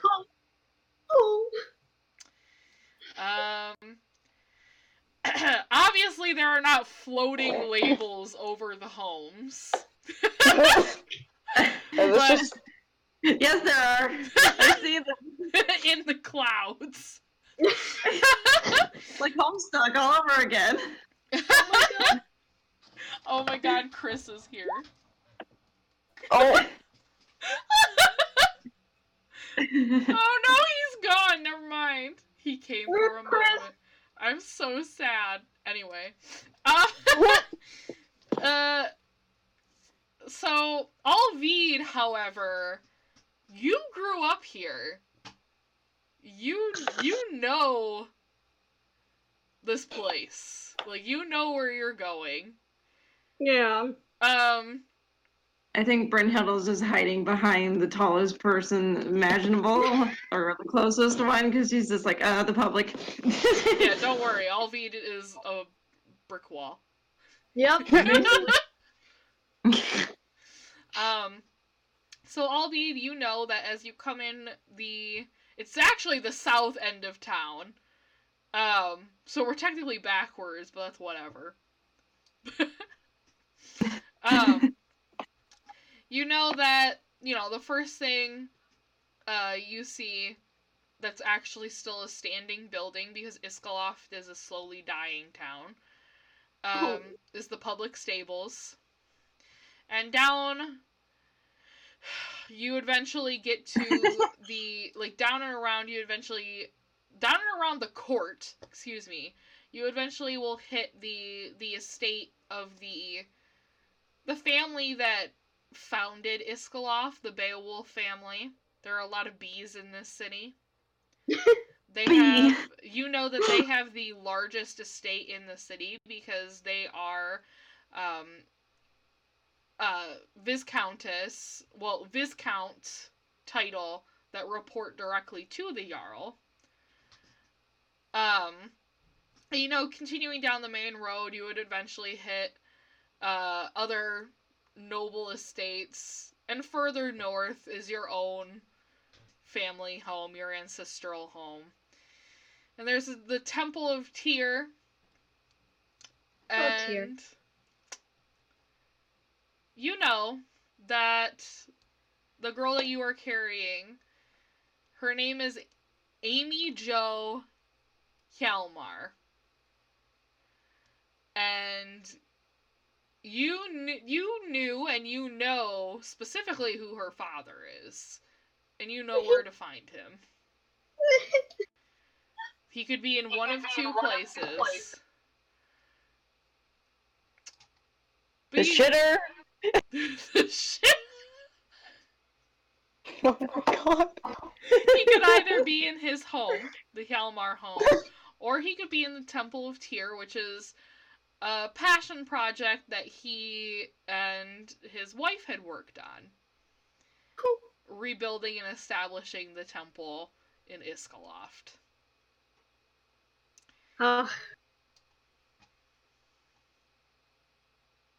So everyone kind of looks at Arvid like, you know where this girl is from. Where are we going? I'm just looking because I'm confused. Arvid is gonna, well, first, as soon as he walks in a very familiar town, he's gonna look around and let out a deep sigh, because it's been a while. But he turns to his party, and he basically says, I'm going to see if I can find this girl's father, and we have a very large party. I don't know if we should crowd him when I break the news to him, so. I suppose we could always wait outside. Yeah. Alright. I mean, if you need any assistance emotionally, I can come with you. Well, that's where I'll be going now, so. And Joan just gives him a sad smile. So sad. It's like that telling smile of, don't worry, I'm coming with you. Okay. Well, I mean, it's reasonably safe in this town, right?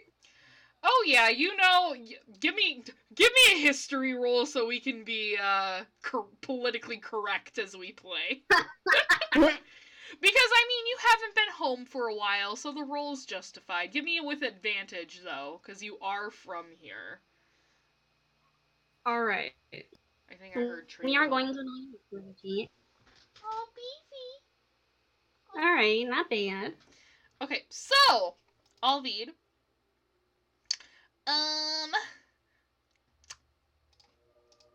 I was checking to see if Chris was still here, because I love Chris. Arvid, you know that the Beowulf family, the daughter of the current generation, actually married your cousin. Ah. Gross. They're not related. Marriage is gross. Marriage is gross. So you know that she had married your cousin, and you know that her name was Isolde Beowulf, and married your cousin, and they are still living in Ragdollar. However, you know that her older brother, Karn, is the city master now. And for as long as you can remember, the Beowulf family has been in charge of Iskloft, and there were never any, from what you can remember, outright hatred or complaints towards the family. Okay. The family always kept the stables stocked for the public.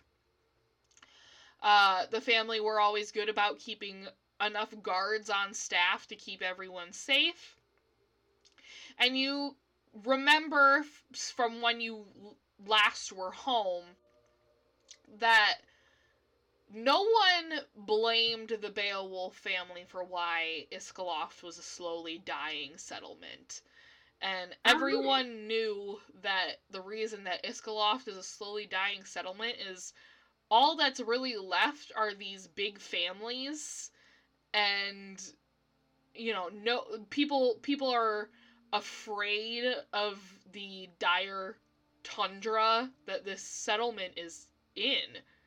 It's Fair. not a safe setting to be in.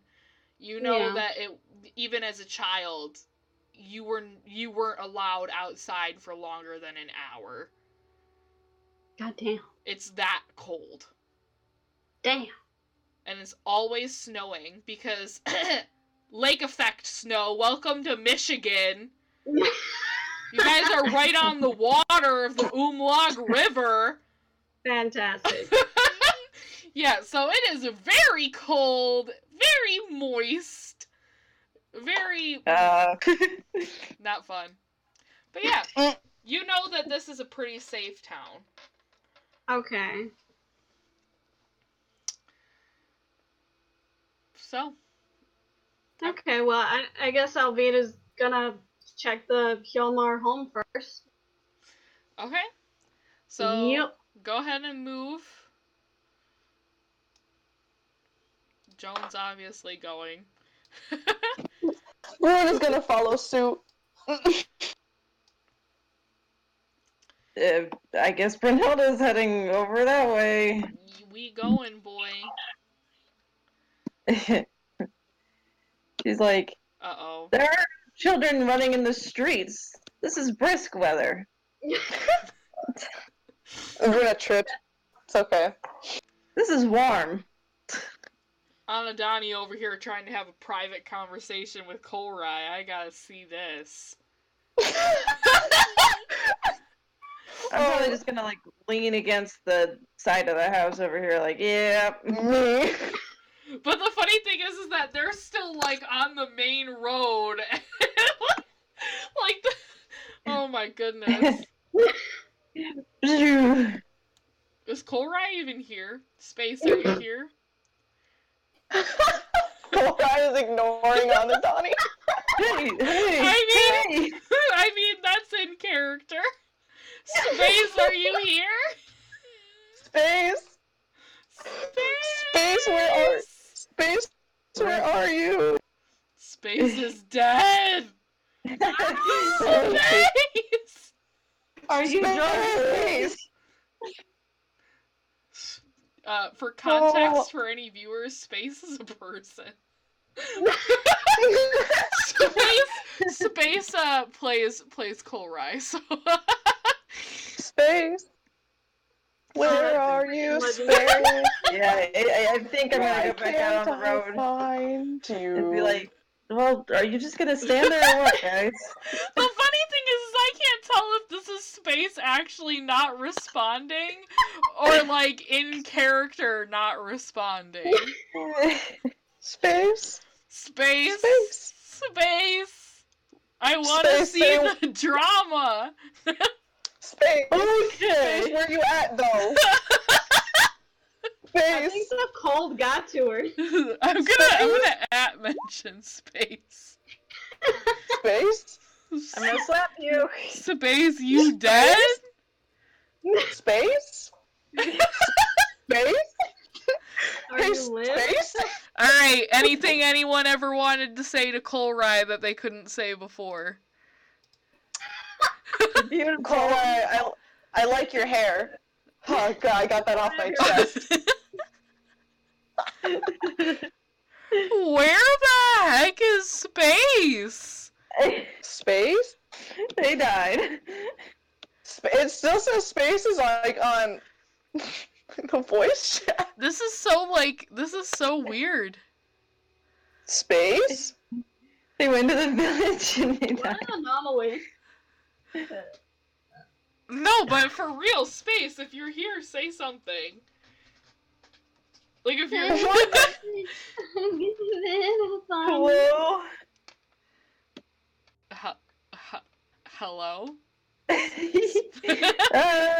So, It's space? all just at mentioned space. Space? This is so weird. This has never happened before.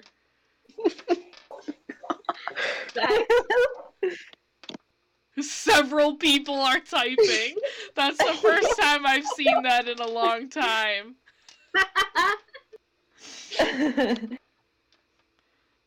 Hello? Hello, everyone. Welcome to our stream where we are trying to get in contact with one of our Quality players content. that just randomly disappeared. They floated off, and I don't think we're gonna get them back. This is so weird. This has never happened. Yeah. Sudden heart attack.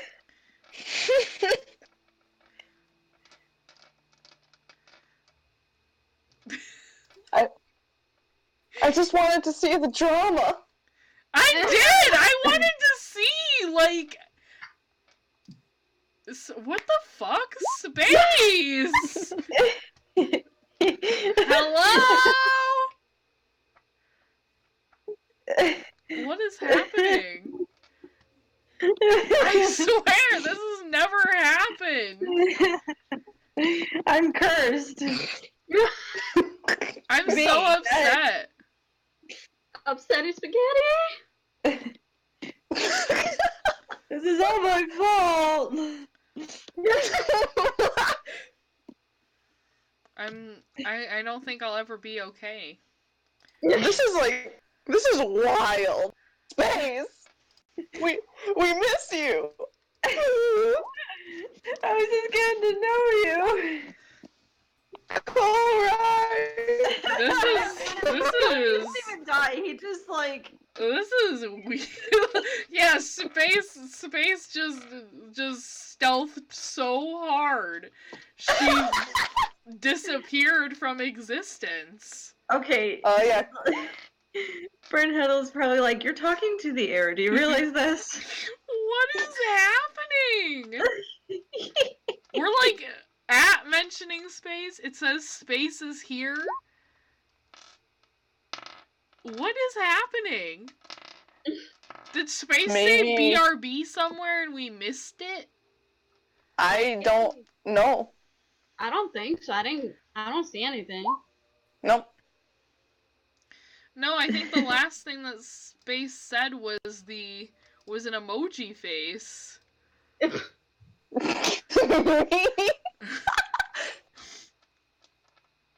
Yeah, that was like the frowny with the C. Oh my lord.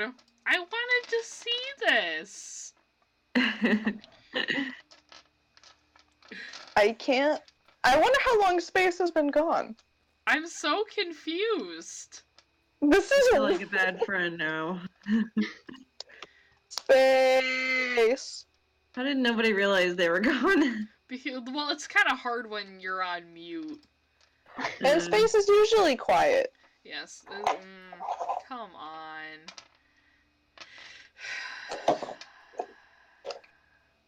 Well, none of us have Space's number. I mean, I have them on Instagram and all of that, but, like... I don't know if they'd respond.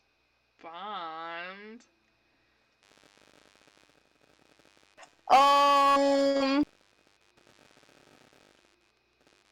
was referencing a song. Oh.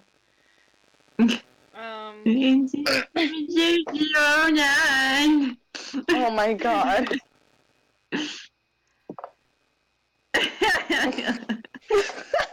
I probably got the numbers wrong because I'm freaking dyslexic. That's okay. It's the I'm thought gonna that go counts. have a beer.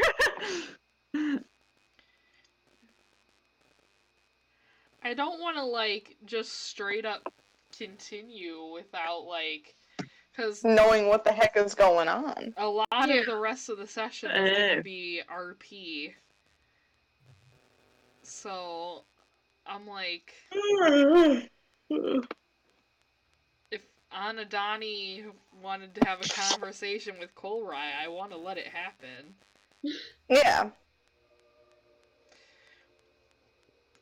Hey, can I take this time to, like, bathroom break quick? Yeah, go run to the restroom or whatever while we, yeah.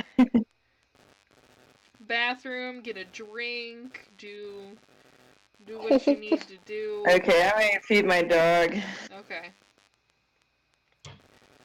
Because I have no idea where space is. This is so weird. Yeah, this has never happened. Yeah. Space usually says that they're leaving. Yeah. Well, but it still says they're like on mute. Yeah, And they're in the chat. It says they're on mute. It says that they're on Roll20.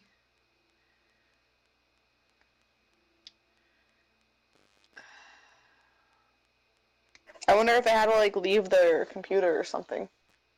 Yeah, but Like if it was like normally they quickly say BRB. Yeah. No, you're right. You're right. Like they're not someone I've ever known to just straight up go poof. Yeah. Yeah, like I want to know what the heck is going on.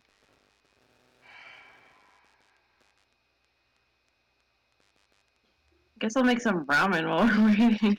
Oh my Yeah. god. Go ahead. I want some soup, but I don't have soup, so I'm just gonna make ramen. Ramen works. Yeah. And I just got a fancy new electric kettle because I'm an adult and I can do that. Well, I guess I'm gonna take my dishes out real quick and then. Chili. Oh my Put it god. off! Well, we still don't have space. God damn. Yeah, I'm gonna take my dishes out real quick. I'll be right back. Alright. Am I all alone?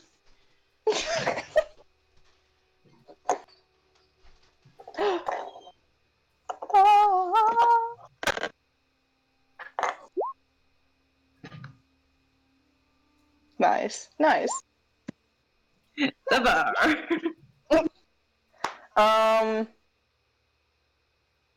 Yeah, Rune is following her mom and dad.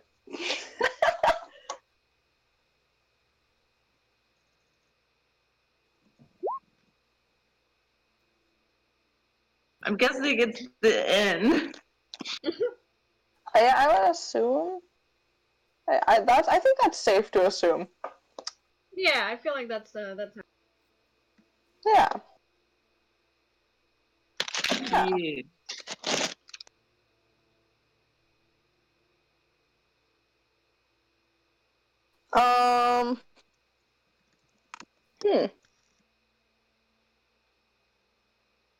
Hey, I got good news from today. You want to hear it? I finished my final in class, and I passed. That's good. good job. Yeah. Yeah, I had to make a website.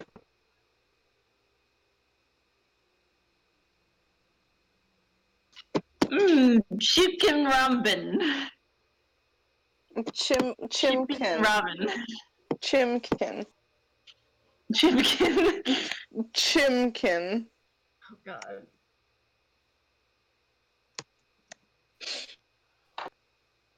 Chimkin.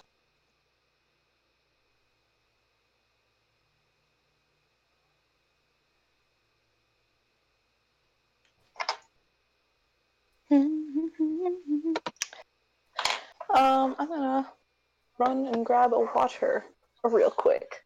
I'm thirsty.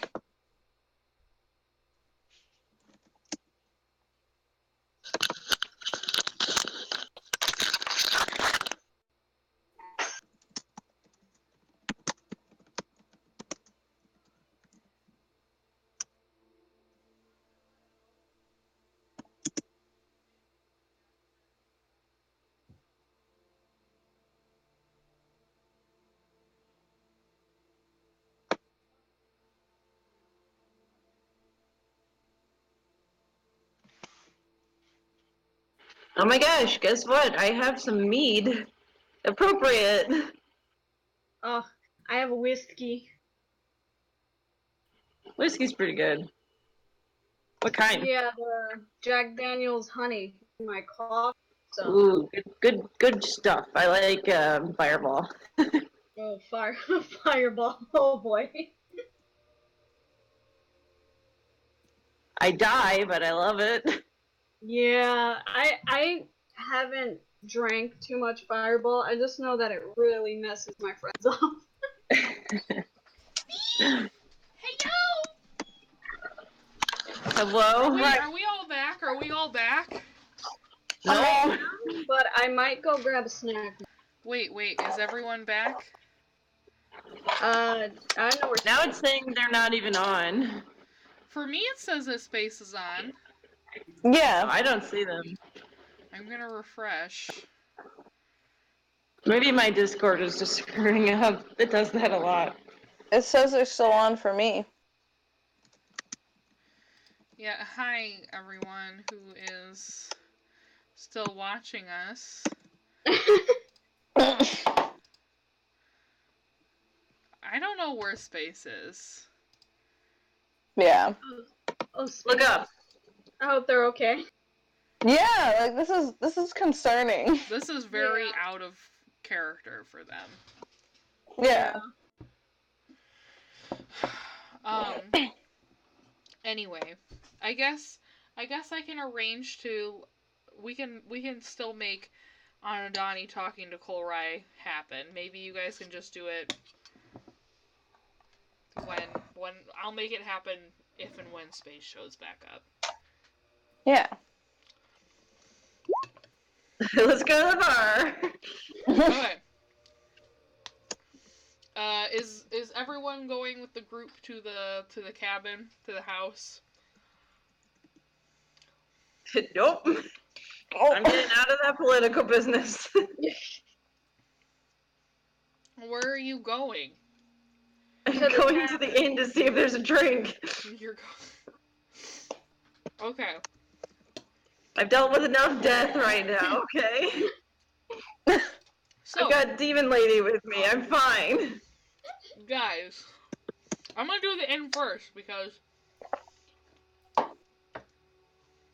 story arc is with the group that went to the house.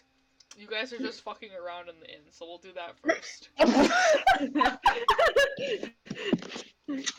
Hey, Ricky. Sorry, that's my dog. So, guys, I don't even have a map for the inn, so we're doing Theater of the Mind for this. So, you walk in to the inn, and there, minding the bar, is this super pretty little lady. She's tall. She's wearing like a very beautiful gold and jewel colored dress that's like it's a very like I'm gonna say what era do I want to go? It's a very like very Venetian style type of dress. I see that space is back. Do you want me to rewind? Do you want to have it at the entry of the town, or do you want to have it as you're going into the inn? Do you ask Kolrai to come to the inn with you? Yes. Come get a drink. Hooray! I'm the only one talking. Okay, as I was saying, you go into the inn. First thing you're greeted with is, like, all of you people that are somewhere on the spectrum that is not straight and you're somewhat attracted to women. Your eyes immediately go to this bartender. Beautiful woman, like, sun-kissed tan skin. Like, she looked like she bathed in Fenty Beauty's golden highlighter. Like, she's beautiful. Blatantly human. And she's got this big, full head of natural afro curls, but they're, like, relaxed because she's blatantly biracial, so they're, like, naturally relaxed. But big, beautiful, thick, red, wearing this really pretty jewel-colored gown with, like, a golden yellow, petticoat and corset to match. And she's cleaning up the bar. And you can see, after your eyes fixate on her, if you are any bit attracted to ladies, eyes go to her first. You see that this is a very lavishly decorated inn. There are a lot of things on display, trophies and things of the like. A lot of jewels in display cases, a lot of, like, armory in display cases. There's a lot of intricate tapestries on the wall. Very lovely. Each circular table has unique hand-carved designs over the entire top of the table. God damn. Bold of you to assume my eyes leave her. So if you're just staring at this girl the whole time, you don't see any of this. I think, like, Brynhilde can appreciate that she's very pretty. Like, I'm pretty sure Brynhilde is bisexual, but she literally just had a husband die on her, like, less than a month ago. So she's just like, she can appreciate it, but it's, like, not really, like, the time. So she just kind of sits at the bar and she says, this is a very lovely establishment, ma'am, but is it okay if I persuade you to provide a comforting drink for somebody suffering? Oh. And Me. That's how I describe myself. she, like, and you can see as you get closer, she's the first woman that you have seen in this world that has manicured hands. She actually has painted fingernails. I stare at them and I'm like, what is going on with your hands? And she pulls her hands back and, like, she holds them out to, like, show you the colors, and they're painted a very pretty Tiffany blue. I just grab them. And she's like, I stare. aren't they just darling? Look at them. Aren't they just cute? What kind of strange magic is this? It's not magic at all, sweetheart. I painted them. Paint? You can do that? Yeah, isn't it beautiful? Just like the kind of paint that you would use to paint on a canvas. What's paint? You said you needed a drink? Yes. I know that term. Okay, well, do you know what you would like? Mead? I can do that. What kind of mead? Do you want high-end mead? Oh. There's more than one? Never mind. And she, like, what kind of weird place is this? She has to take her hands back. And then she notices there are two other people with you. And she's like, hey there, darlings. Come on over and sit down. There's more than one mead. And she's just like, in this, like, her mind is freaking blown. I've never seen you all before. 4. So that's 1 drink on the house, as custom here. My name is Cecilia, but you can call me Sissy. Oh, or that's an Cece. unfortunate nickname. But I prefer Sissy because it's really cute. And it makes me feel like I have family. I think Brynhilda just is kind of like, has that scowl on her face again now, like, oh, God. And Brynhilda's like, yeah, about that drink. And she's just kind of like tapping her fingers on the counter, please. And she's like, I'm working on it. I have good customer service. I have to greet all of my customers. Just give me 1 moment. Tap, tap, tap. It's on the house. You really shouldn't be rushing me. That's not very kind.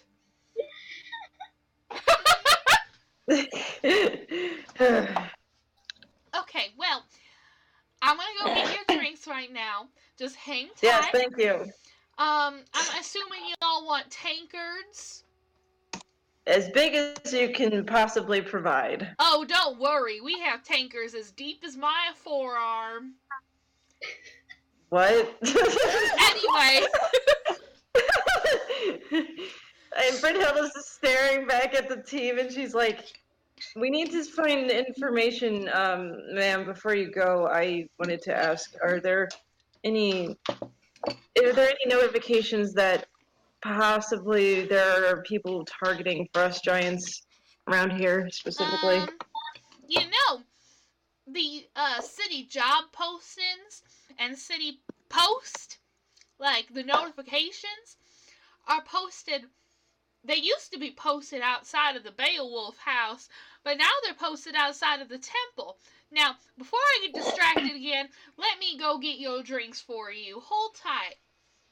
And she, like, skitters off to the back room. Brynhilda's like, we have to look at the temple.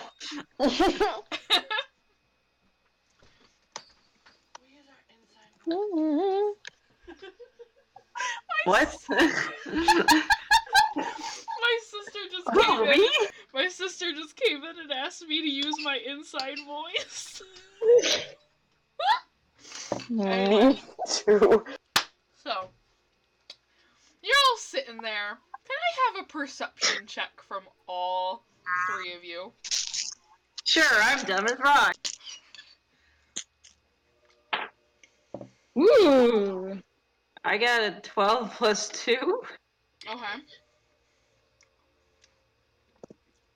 Okay, so,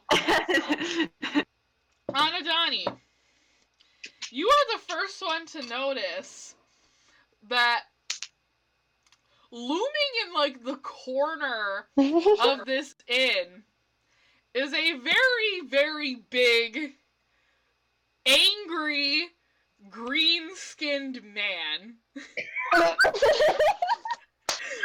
And he's standing in the corner of the inn with his arms folded, with like a tankard of drink resting on one of the elbows with his arms folded. And you can just see like his eyes glowing in the faint flicker of the fire, and he's like fixated on the 3 of you at the bar because you're the only people in the bar. But he's not saying anything. And he's not introducing himself, and his face, because of how tall he is, and how much is going on in, like, with the decoration and whatnot, his face is very, like, shadowed, but you can see his eyes, and you can see very blatantly from, like, the chest down. So you know there is another person in the room, but he's not too eager to say anything, or introduce himself.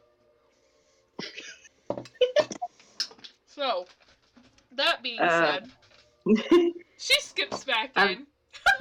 Yeah, Donnie, are you feeling well? You look kind of pale. Alright, sweetheart, so I got the best low-income mead that we have. I still can't believe there's more than one. And she gives all of them their free on the house single tankard. Brunhilde is like, This isn't gonna be enough. Well, I only allow one tankard for free. She just like, she's tiny, kind of sips it, and she's just like, this is water. Oh my gosh. Well, I asked you what mead you wanted. I didn't know there were more than one. This is weak. Okay, well, do you want, as she looks around, as she leans in, like, really, really close. Like, inappropriately close. She's like, do you want to try the wolf's howl? That's That's a yes! Alright! Uh, And she, like, throws herself back off the counter and runs to the back. no. What did I do?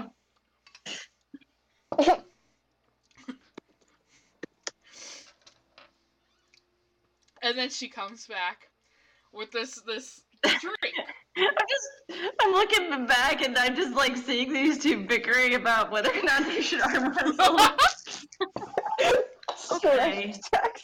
Yeah, just no. Actually, both of you roll athletics.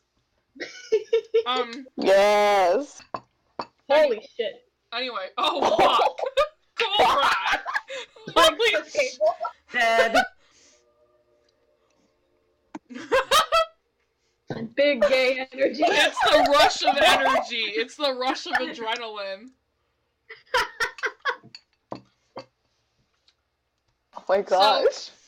This girl, while this is happening in the background, this girl comes back with this drink that does a gradient from a clear liquid down to like a deep, like turquoise. And she sets it down in front of you in a whiskey glass. And she's like, try this. Okay. Just like nonchalantly just takes it, drinks it. Please give me a constitution saving throw at disadvantage. Oh, You are not used to this liquor. It's at disadvantage. Well, fuck. I got a 10. Oh my god. So, within a few moments, the world around you starts to get very fuzzy Oh my god. and very foggy. And you become... Hey guys, no. It gets so much so that your eyesight is so poor that you are officially blind for the next 30 minutes. that's some good shit. I hear you two. What are you doing? What's going on? Help. I know. That sounds like something. You're saying nothing, so that sounds like something. And Cece's like, you wanted something stronger. I didn't mean like this. I just meant that I made much stronger meat at my What is wrong with you? What's wrong with me? I'm giving you this for free, and you haven't even said thank you. Well, I appreciate the offer. See. Okay, well, if we're gonna have a problem, I can just have y'all escorted out of here. No. And you see the boyfriend move. He unfolds his arms. Man, you have to understand, the forest and the stuff and Well, I don't appreciate customers that aren't very appreciative of my hospitality. together. Yeah. We are innocent gays. Oh God, I don't feel so good. Do you want to take a break? I guess. So I'm sorry I didn't. I'm sorry. I'm sorry, Eric. I didn't mean to be I love you, Eric. Who are you talking to? Who is it? Eric? And she's just like touching, like, I don't know, I guess, Laura's face. Kohlrei's. Poor Kohlrei. This is the most human touch Kohlrei's experienced in a while. Ugh. I thought you were dead, sweetie. You came back to me. I knew you loved me. And Cece goes and looks at whoever this like looming man is, and like it's just like, I'm touching what you. is Like happening?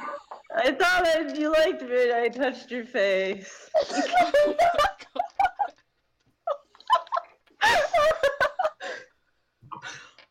Oh, Eric, don't be like that, baby. Oh my God. Poor Kohlrei. Well, Anadani smacked the hands. Oh. Oh, wait a minute. You're that Sharon chick from down the... I know you. You were the first giant I was trying to make on him at our wedding. Fuck off.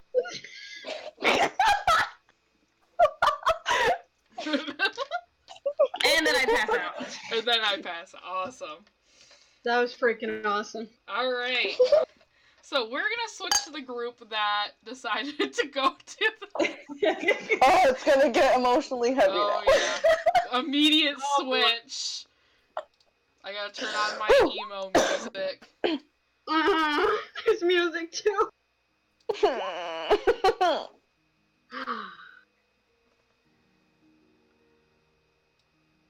Okay, so...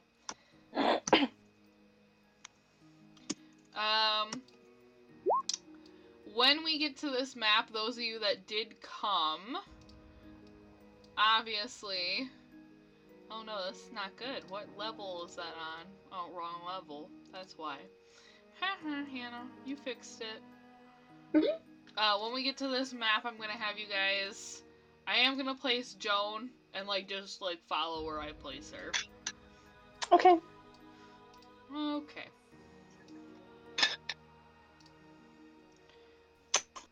Guess what? I actually straight up made this entire map. Ooh. Okay. So there we go. I placed Joan. Alright,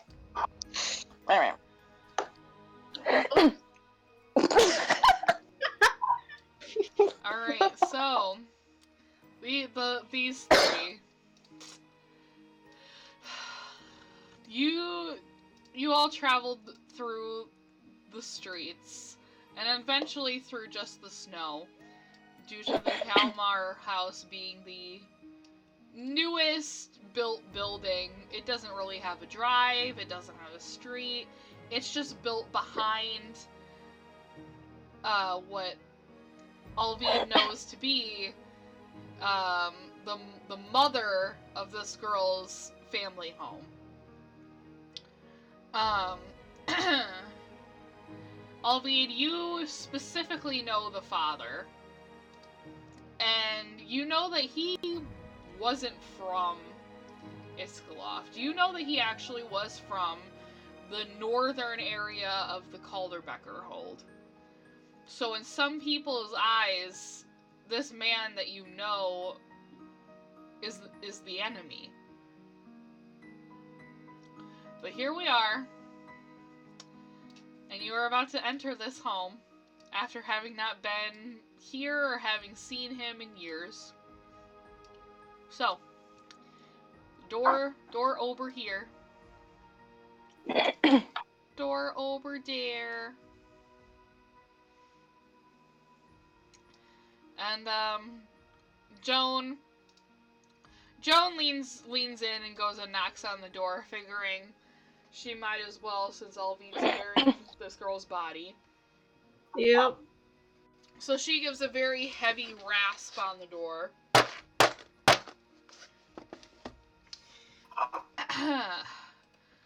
And as she does that, a few minutes pass before the door is opened by a man standing in fur-padded leather garb,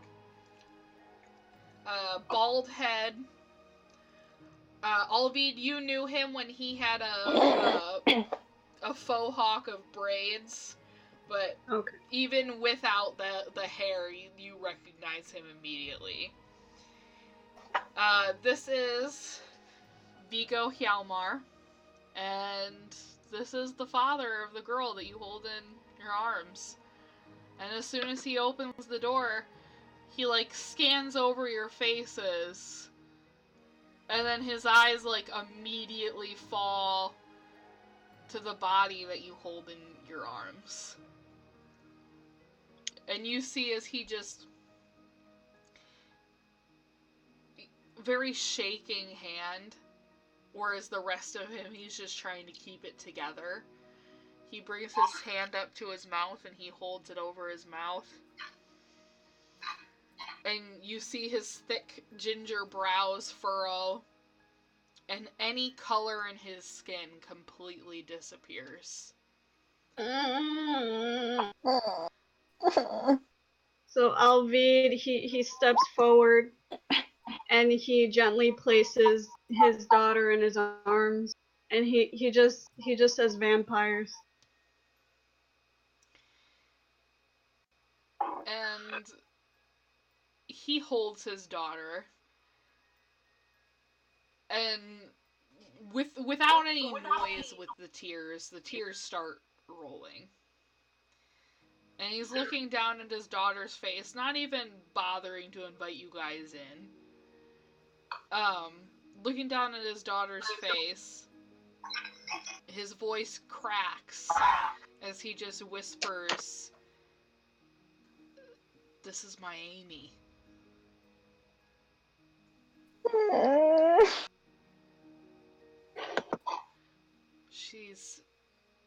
She's all I've had since her mother died.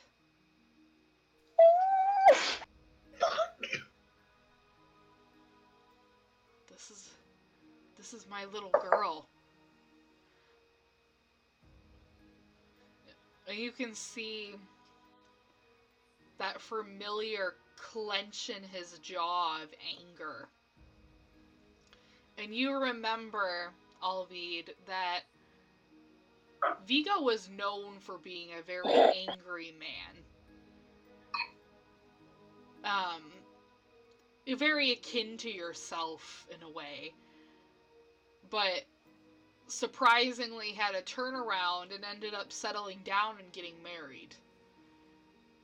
And obviously having a child. But this is the first that you've heard that his wife, Andasia, is dead. So as he's holding his daughter, he finally just turns around and goes into the house.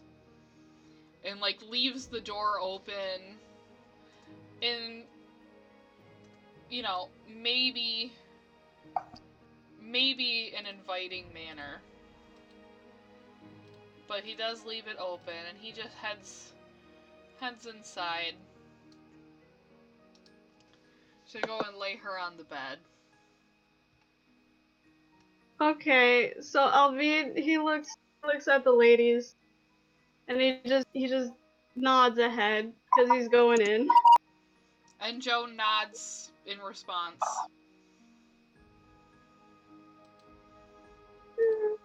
Yeah, he's probably gonna stop right there. Yep, Joan just comes far enough forward to the rug. And she waves Runa along to follow. Yeah, Runa sticks right by Joan. And you can see from where you are, across the room, past the fireplace and the chairs, that he is laying his daughter out on his bed and, you know, like, using the back of his hand to gently, like, brush her hair from her face, brush her hair from sticking to the blood, you know, move it and arrange it in the way that he knows that his daughter kept her hair. And as he does so, very quickly she already looks like she's laying in her coffin. She looks like a sleeping beauty in her coffin. And he brings a hand up to, like, drag it down his face. And then he turns around. No more tears actively falling. And goes to walk over. Kind of more collected and, like, straightens out and he clears his throat. Thank you for bringing her. I'm surprised you knew who she was. You've been gone for so long. Arvid, oh my god. Huh?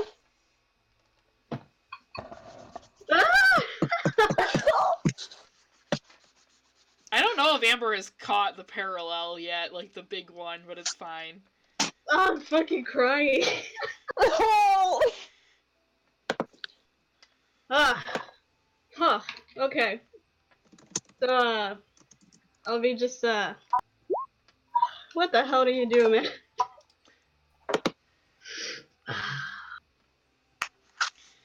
How'd you know she was mine?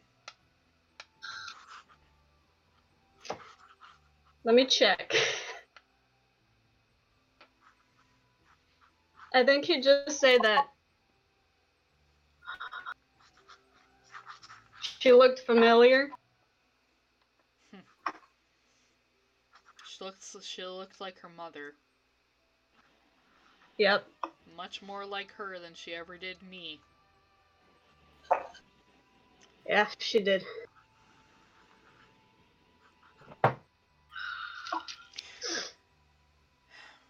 You know,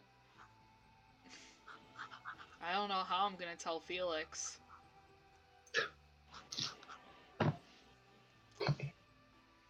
I feel like he's still around just to watch everything get fucked up.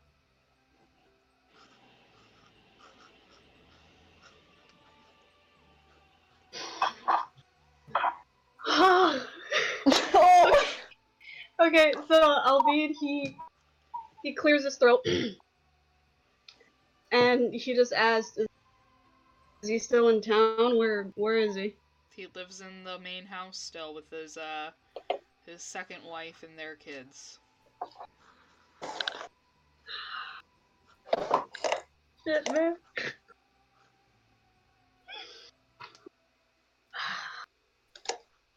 Damn.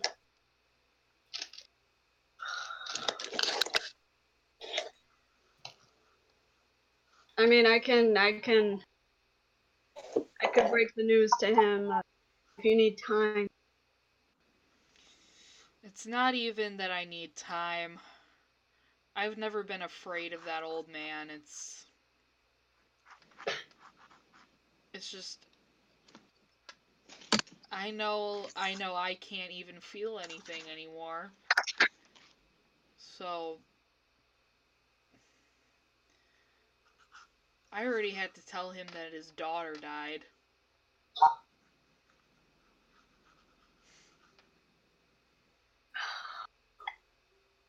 Now I get to tell him his granddaughter is dead. That my little girl is dead. Oh my god. Arvid, he steps forward, and he places a hand on his shoulder. And you can see as you get closer that Vigo is really, really holding himself together. Like, trying really hard.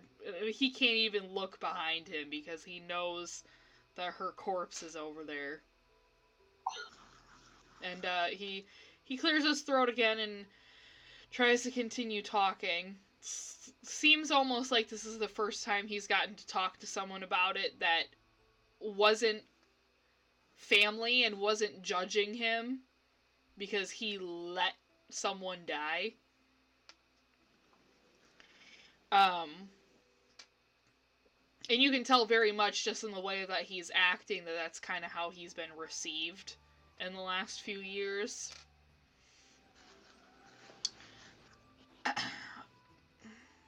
My wife.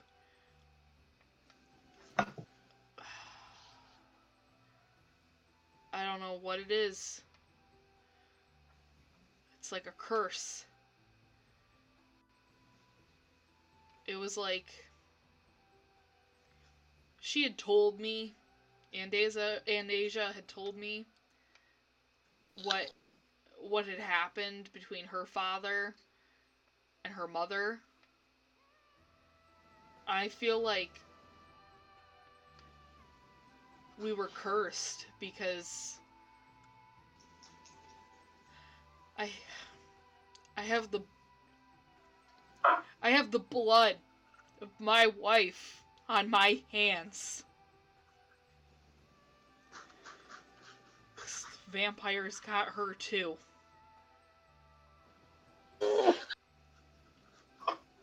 And he like had held out his hand, and then as he had said the bit about the vampires, he clenched his fist. Arvid gives him a shoulder.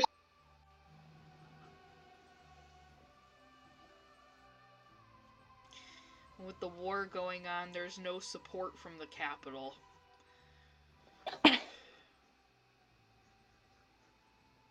It's been left on us. Nah. Now I get to... My little girl was gonna get married this spring.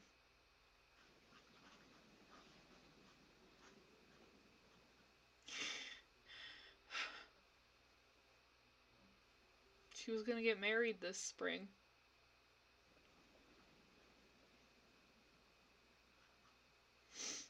I was supposed to do everything right.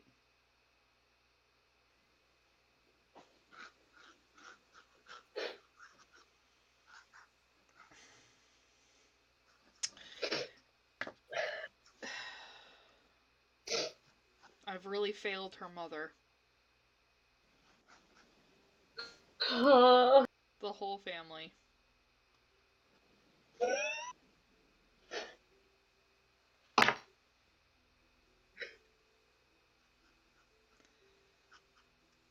I'm grateful that you brought her back to me, though. I at least have that.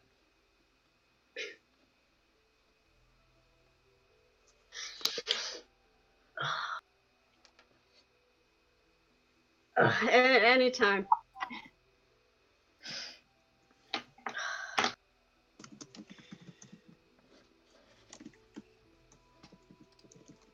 What brings you back? Oh. Arvid he just shakes his head. It's a huge mess.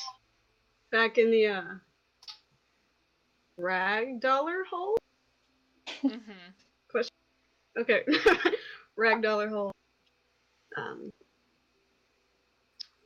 It's a lot to explain. Do you want to sit down and talk about that? I suppose I'd rather hear about someone else's life than think about mine right now. Ironically, I have 4 seats for your friends as well. Alright. I'll just take a seat then.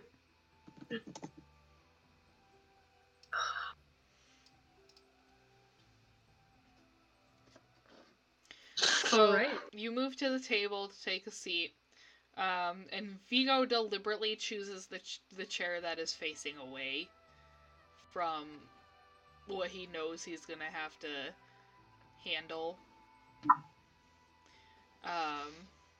Vigo can do a good job because he's not a very religious person.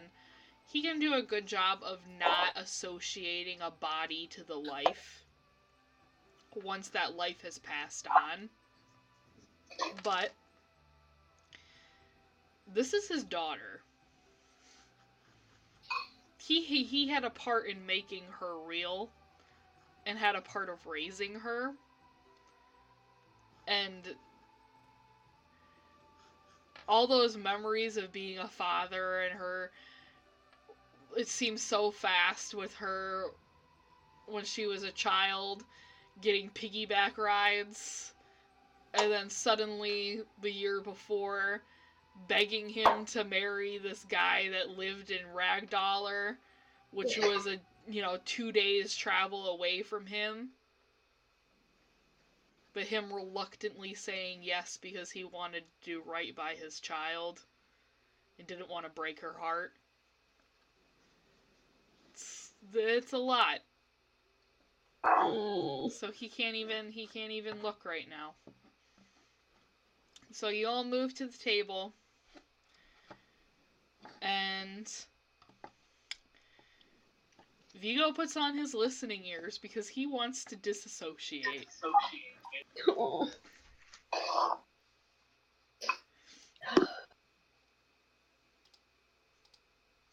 Okay. So should Alvid go into talking about the messy business? Yeah. Yeah.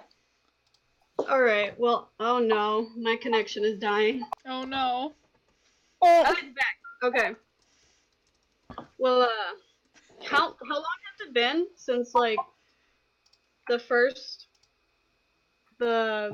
campaign? How long has it been since the what? Like when we first started and Oh. like the break happened? So it's been about 3 or 4 days since you guys chose to leave town. Okay. Well, not too long ago there was a blight. I don't know if it reached this far. Oh, like the main of the story started about a month ago, if that's what you wanted to know more specifically. Yeah. Yeah, So, it's been about a month in total. He just brings up the blight that's been going on for about a month, and he basically goes into like a lot of seeing it for the first time and working for the Jarl in a very like tight situation, and like he goes into a lot of detail just so he could get Vigo's mind off his daughter for a minute.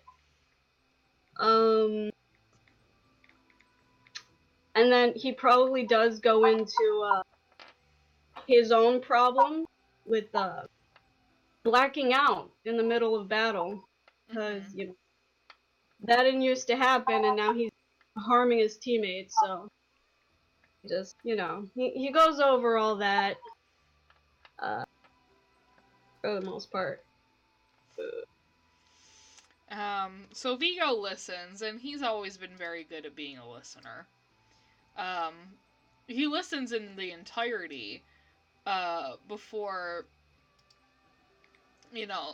finally nodding and focusing more specifically on the blacking out thing. And he's like, have you talked to anyone about this? Like, what changes have you made in your life since this started happening? So Vigo gives his chin a scratch, and he thinks back.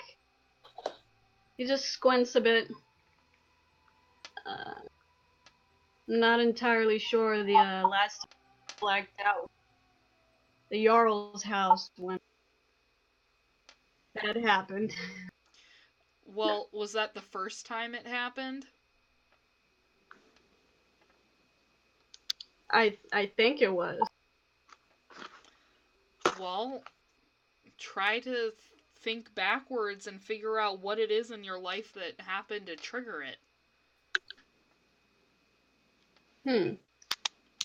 Like So what? he's thinking a little harder. Okay. Okay. And he's hearing the faint little buzzing in the back of his head. And he just kind of brings his hand up and just rubs his temple. And then he just shakes his head. I'm not sure. I had to talk to somebody about this. And that's where Joan kind of cuts in. She's just like, yes, because I don't want to almost die again. Maruna just nods. Yeah, I agree. And Vigo raises his hand and points to Joan and Runa with his fingers. And he's just like, you gonna use some of your manners and introduce me to your friends? So Arvid he clears his throat and he gestures to Joan. This is Joan, Lady of Falkirk. And this is Runa Vardottir. Mm-hmm. Yes. Yeah. They're my traveling companions. I have others, but they went to the tavern. Oh.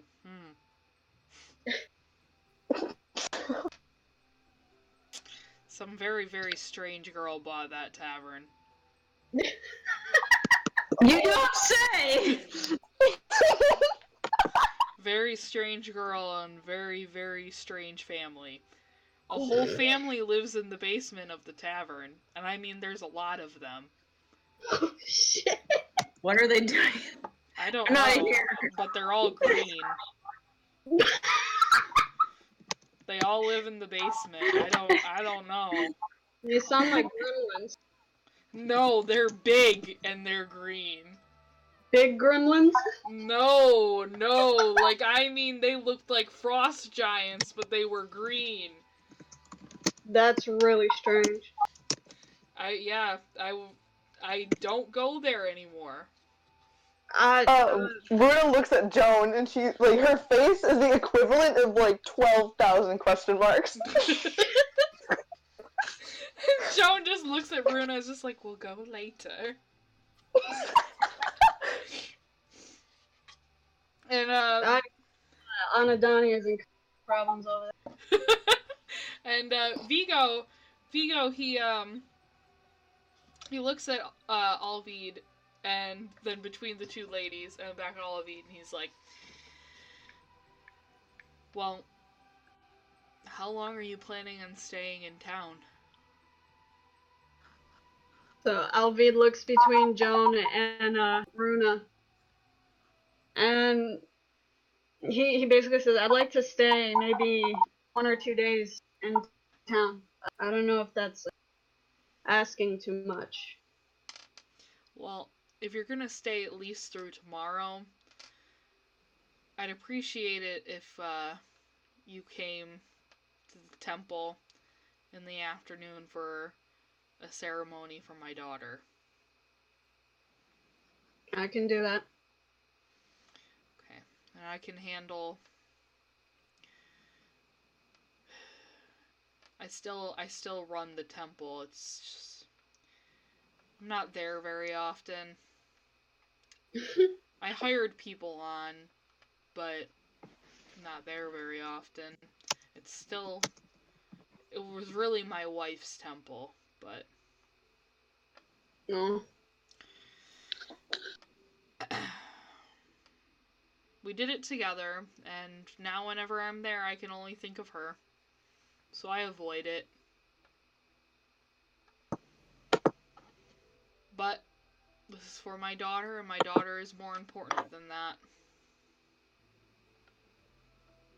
I will handle telling her grandfather and all of that tonight, so by tomorrow it can actually be a ceremony and not a mess. I'd appreciate it if you did come. I'll be there. Alright, well,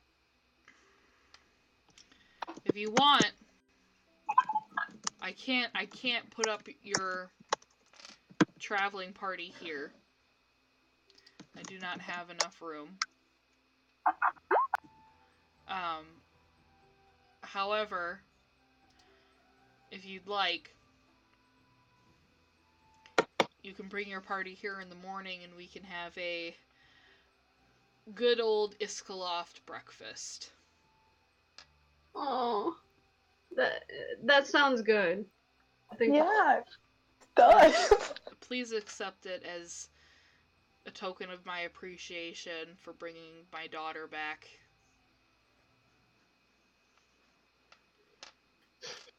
Bring your whole party. We'll have a feast in the morning.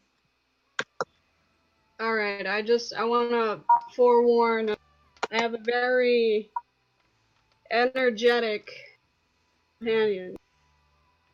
Hopefully not too abrasive. That's perfectly fine. I could use a little bit of energy. Lord knows I don't get that when I'm around my in-laws. Alright. Now, my wife's half-siblings, one of them is kind of energetic, but he's the stupid kind of energetic. The other one is very smart but very shy and is a wallflower, so guess it makes up for the other one being stupid. Alvid actually, he kind of chuckled. He chuckled for the first time in like 5 days.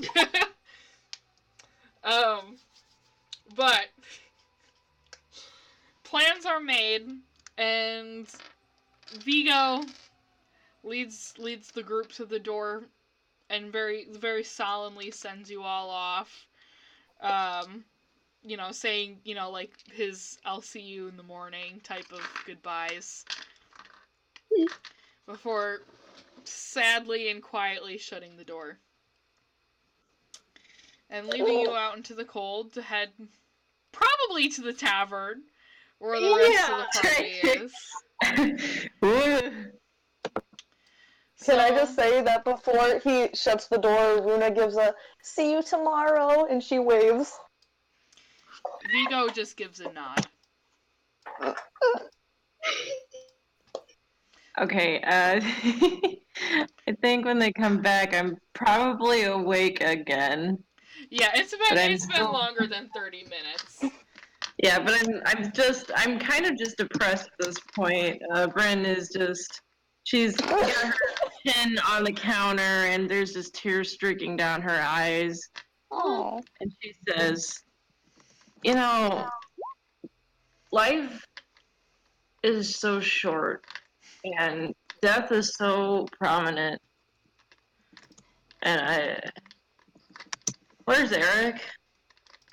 Oh. Is Eric dead? Is it for real? So as Joan comes in and like hears what's going on and like looks at Colry and Anadani and is just like, what did you two do? Anadani specifically. Runa looks hella concerned. There was a drink, they put magic in it. Okay, well, Colry is off the hook. Anadani, I'm going to talk to you later. And, Joan, you're in trouble. Joan moves to go check on Brynhilda and like puts a hand on the bar and like leans over to try to like get eye contact. And it's just like, did you get a little bit of fancy cocktail? There's blue in it. Ah, yes. Well, who's Eric? My husband? Ah, yes. My dear, my understanding is that he's gone. told us that And earlier. she just puts her cheek on the counter and starts crying. Joan gives her a back pat. I spent 26 years with him. Well, that's quite a long time. A lot of people don't get that far. We matched, you know?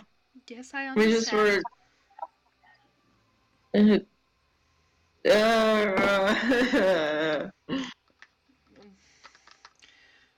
Pat, there. And Runa's looking for the green people. she just starts mumbling something in Frost Giant. Just blubbering. Oh my god. So, Runa, give me a perception check. Yes! Oh god.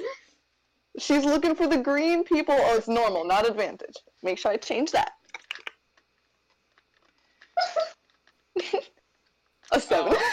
Yeah, you don't notice any green people. I wonder what he was talking about. I feel like I'm gonna be green. I kind of want to make a perception too. Go Yeah. ahead. We're gonna Like ask green Arvid if he sees any green people. That's extraordinary. Alright, let's take advantage of. Right. And let us see what he. Damn! You guys are so obsessed with trying to figure out, what the fuck Vigo meant by green people that you're not even really looking. Runa's looking down low, Arvid's looking up high, not in the middle. Brynhilda is looking around too. She's like, what?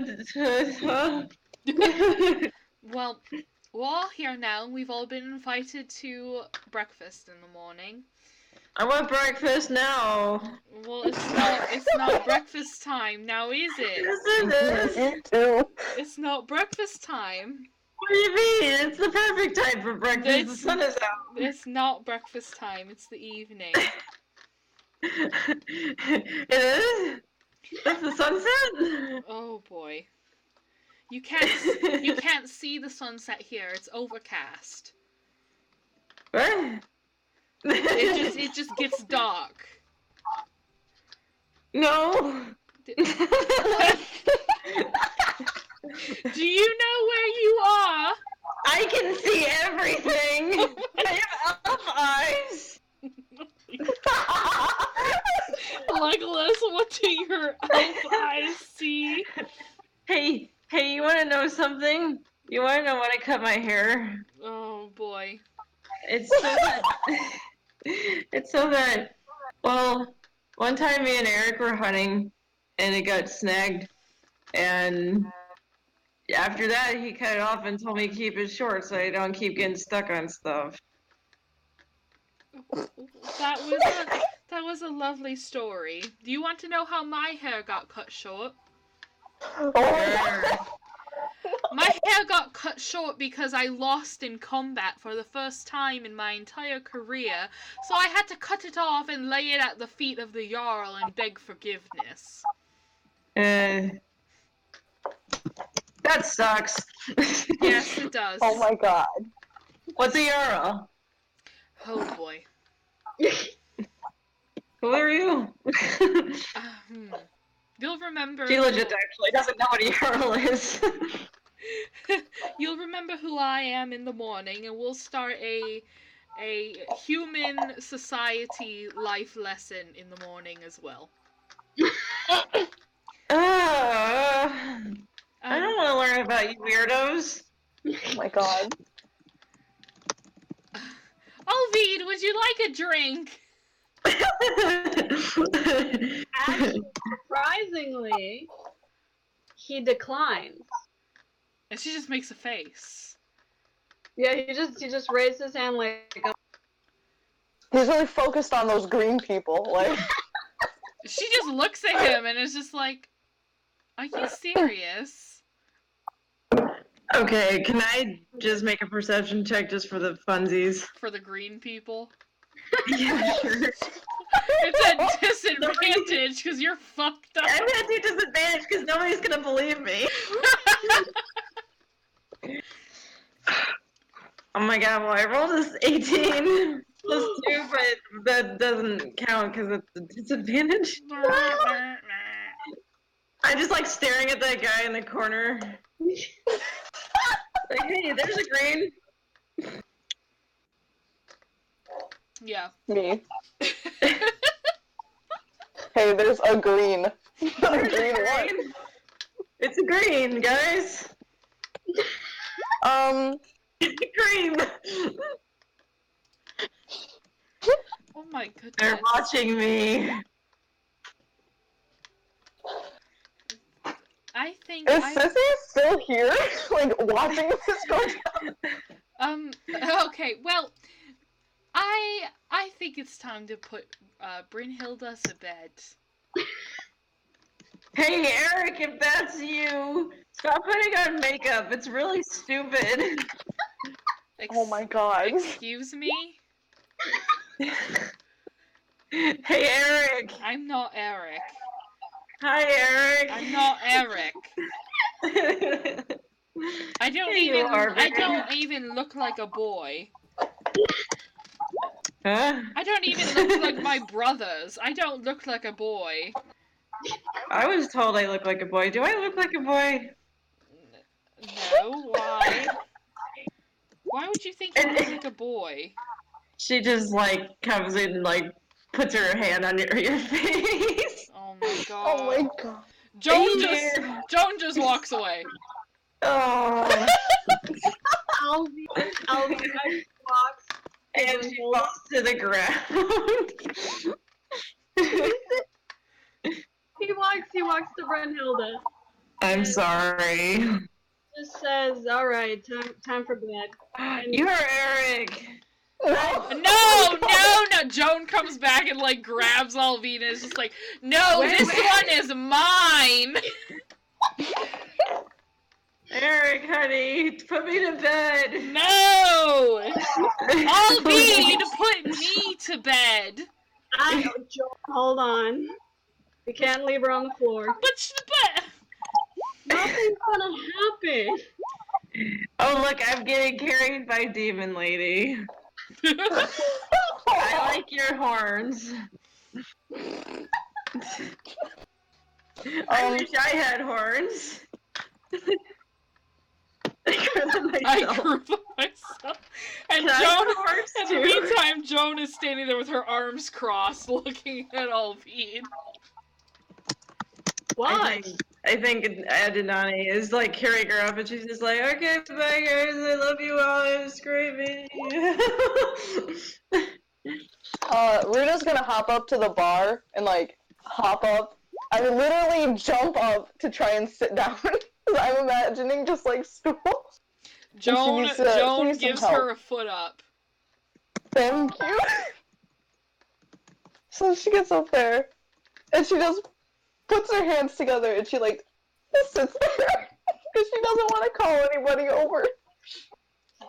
Runa, do you want a drink? Yeah. Okay. I'm really thirsty. Well, Alvide actually doesn't want a drink. I'm surprised. Me too. I think I'm going to have a drink, though. If anything, he probably out his gold pouch, though. Says that he'll cover the expenses. So Joan goes and like taps on the counter, and Cece comes back and she's just like, "Oh my goodness, look at how many people I got around here. Hello. Are you guys all together? Yeah. Who's paying for the drinks tonight?" Alvi raises his hand. Okay, big man, what are you getting for everyone? He just gestures to the ladies. They'll be getting some drinks. Okay, ladies, what do you want? Okay, so Runa's just gonna like lean and she's like, "Do you have any juice?" What kind of juice, sweetheart? I got cranberry, pineapple, I got blueberry, I got apple juice, I got pineapple. You want pineapple juice? Yeah, I got coconut milk. You know what? Blueberry sounds super good. Okay, I can make that happen. I got an order for mead over there. Who else? Who else do I got it? She's getting the fruit shipped down the Umlog River goes through like the entire portion of the continent. She's getting it shipped there. Oh my Runa has like star eyes. So I got one blueberry. I got order of mead. And Joan like raises her hand and she's just like, I'll have some ale, please. And she's like, okay, I got ale, mead, I got juice. Anyone else want anything?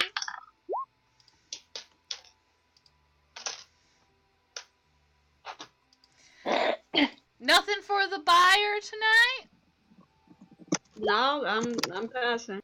You don't even want some water? Alright, I'll take some. Okay, I can make some water happen. Alright, so I got water, blueberry juice, ale, and mead. Is that everybody? Does that cover everyone? I think so. Runa nods. Alright, that sounds just about right. I'll be right back with everything. Just hold tight, sweethearts. And she goes and, like, bounces off. And she constantly walks, like, holding her hands, like, in the air. She almost looks like a T-Rex when she's walking. I love it. And she's just I like, love it. Very, very peppy. So, y'all get your drinks pretty quickly. And she brings them back right ready for you and serves them up to the correct individuals. And she's like, alright, first drink is on the house now. Except for the water. Water's always free. Alright. Enjoy. If you need anything else, just do a little tap, tap, tap on the counter and I'll hear it and I'll come right back. Thank you. And Arvid, you do know that this is, like, the inn has been completely bought out by this woman. Like, this is not how you remember it. It's completely different now. He just snorts. He's like, yeah, this is different. Runa's swinging her legs like a child. What is happening in the chat right now? A party. I love that Kolrai is so, like, smitten. It's hilarious. So Joan looks over at Kolrai and is just like, Kolrai, are you okay? You seem kind of out of it. Runa's just looking at Kolrai too. She's got both hands on this cup, drinking it. By the way, the blueberry juice is basically like a blueberry, like, acai healthy juice thingy. Still really good. Okay. Okay, but where are they getting this fruit from? This is the frozen tundra! No, I answered that question. She gets it shipped straight down the Umlog River. Oh, Iskloft gotcha. is right on the shore, so she gets it nice and fresh. Cora, she messed. Runa goes, Kolrai, are you okay? Are you running a fever? You look kind of red.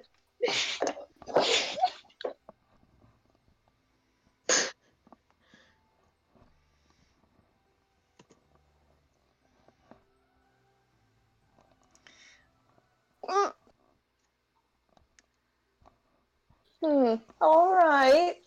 And Runa takes another sip of this juice. You know, just loving life. For this moment. And, yeah, you guys get your drinks. Joan sets up to pay for some rooms.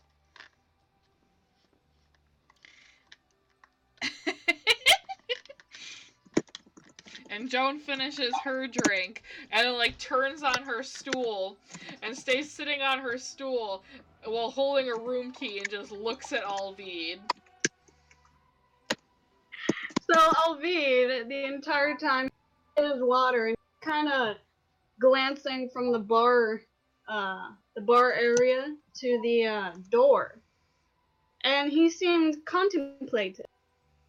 But then he does eventually look over his Joan with the key, and he leaves his empty glass and gets up, walks over to Joan and places a hand on her back, gives her a smooch, and he says, "I'm gonna be back. I need to go across the way to check something." Joan, yeah, where is that? They taking me? Joan just sighs. She's like, okay. Can't guarantee I'll be here when you get back. It's not gonna take that long, I don't think. Okay. Outside. Yeah, don't worry. Joan pays for the rooms. Let's get a tent. You want to sleep outside?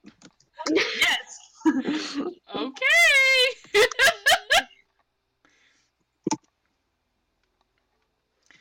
So, I'm really used to it. Joan ends up, like, giving a key to Kolrai and giving a key to Runa and being all like, I don't fucking know what Anadani's doing, but okay. She's been carrying Bryn, like, up and down the steps for, like, 3 minutes straight. Just one key. Joan's just like, okay, that's whatever. But yeah, Right. Joan ends up waiting there at the bar and is like, alright. She's got this. Thumbs up. Good and luck. I say thumbs up, I don't even do it. Good luck. And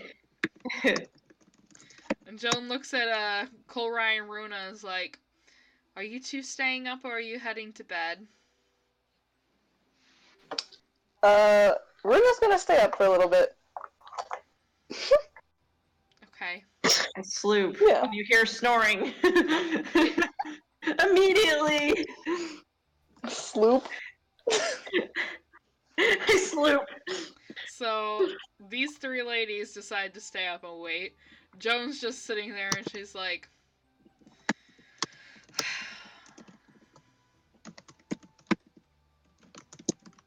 I almost want to just go to bed in spite of him. Oh my gosh. Runa just looks at her and she's like, really? You want to sleep in spite? Well, you know, sometimes it's like, you don't want to be the one always waiting up, you know? I guess. It gets very lonely. Yeah. I guess I see where you're coming from. Yeah. Do you know where he's going? Do you know how long he's gonna be? He said it shouldn't be long, so I guess I'm just going to wait. I'll wait up with you then. And she smiles. Okay, thank you, Runa. For Kolrai's sake, I'm gonna say that Kolrai is in this seat that is perfectly positioned that she can see into, like, the back, where Cece is, and is able to, like, watch Cece, like, wash the dishes, and organize the alcohol, and organize the glasses, and, like, inspect to make sure there's no dust or anything. Looking at the butt!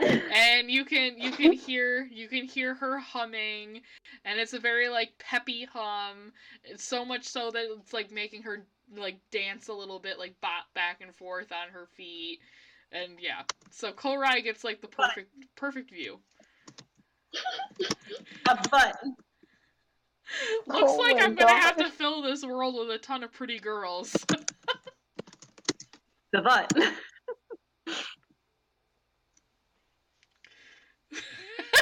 I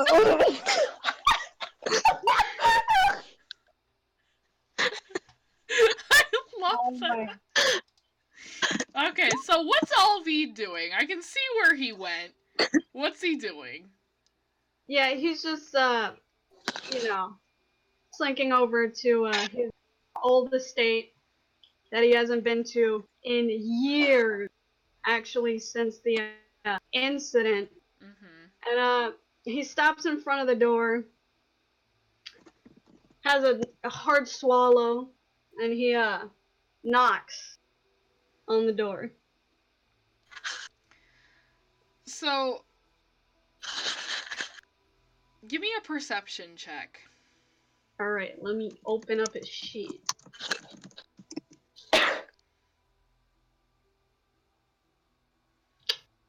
All right. Oh my god, the chat! What the fuck?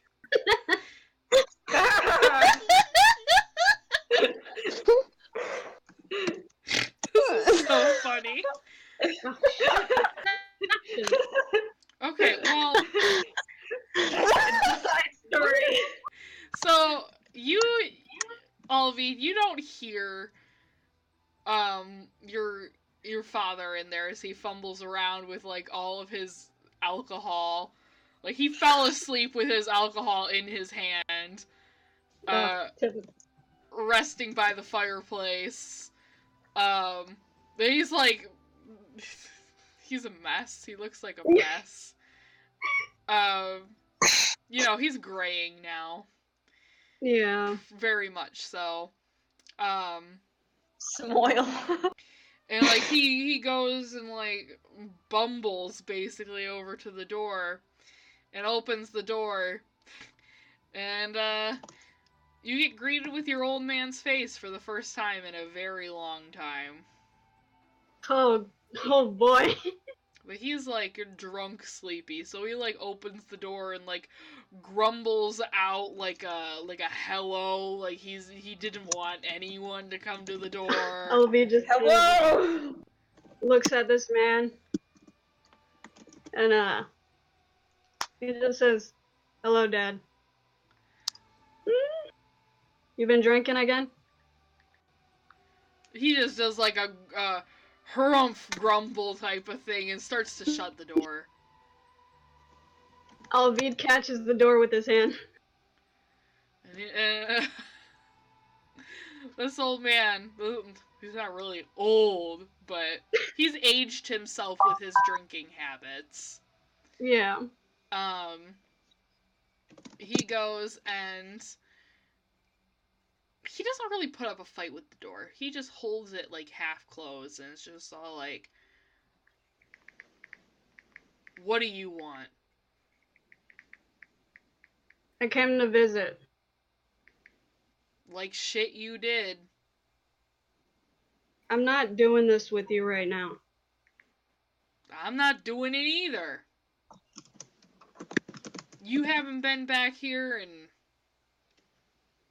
and he goes and he takes a drink from however old this whiskey is in his hand. And he's like, and he like wipes his mouth crudely with his fist, and he's like, I don't really care. What do you want? You want something from the house? What do you want? I want to see my siblings' room.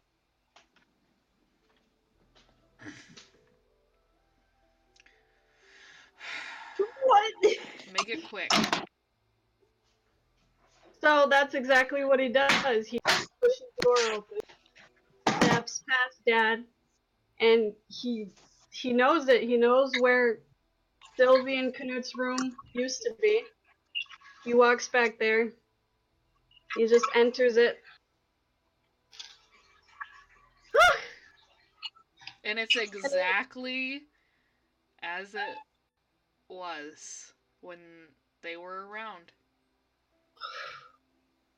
Exactly the same. It hasn't been touched.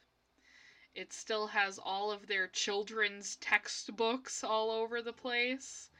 All of the little like family trees that they drew, where they actually drew the shape of the tree and colored it in because they were kids, but they were still interested in the same things. And there's still Knut's stuffed white dog that was like his best friend because his dad didn't want to put up with having a dog at the time. Oh my god! The noise! Archer, the noise! Everybody died. What? That noise was so bad. The void beckons! That was... I didn't know you could hear me anymore. I'll turn that off. I'm sorry. So, Yeah. yeah, Cthulhu! it's got the stuffed white dog. It's got a little like bandage wrapped around its tail, from a time that Knut decided to play doctor with the dog. He was very doting over this stuffed dog. Yeah. Arvid would have remembered that. And I can tell you right now, he just kind of... He slows down and he takes his time, picks up the books, flips through the pages. And he chuckles here and there when he some spelling errors and like corrections, stuff like that, because he knows his siblings were very... They were pretty smart. They were smart kids. And he sits down on one of the beds there and he holds the stuffed animal. He just lets out a really deep sigh and he spends a minute in that specific room. And then eventually his dad does come and stop and stand in the door for a second. And as he stands there in the door, it's like his eyes have glossed over. Very similarly to the way that someone with PTSD does. Where they just kind of mentally check out. And they're gone. But they're there. But mentally they're gone. Yeah. And he stands there for surprisingly longer than you would expect of this man. So I guess, yeah, Arvid actually looks up from the stuffed animal, and he does have a bit of a glaze to his eyes too, but he's in the moment right now. He's feeling everything. And finally Dad kind of snaps out of it, finishes his whiskey, and like while holding his whiskey glass points with his pinky finger and just does like a general gesture around the room. Take whatever you want. Or leave it how it is. It doesn't make a difference. The house is still yours when I'm gone. Lock the door when you leave, please. And he slinks off. Yeah, and Arvid he leaves it at that.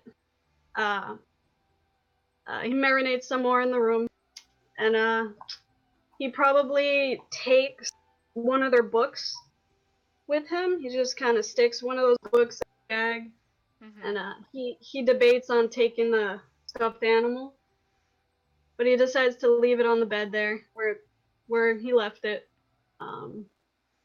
and he heads back to the tavern. And he does lock the door on his way out. Okay, well. And Joan is still waiting for him. Albeit irritated and on like her fourth drink because obviously she has no idea what's going on. Yeah. But yeah, she's still there waiting for him. Alright, so he does walk in. He walks over to Joan. He places his hand on her shoulder. We could go to bed now. And she finishes off her drink and says goodnight to Kolrai and Runa. and then goes to head up the stairs with Arvid.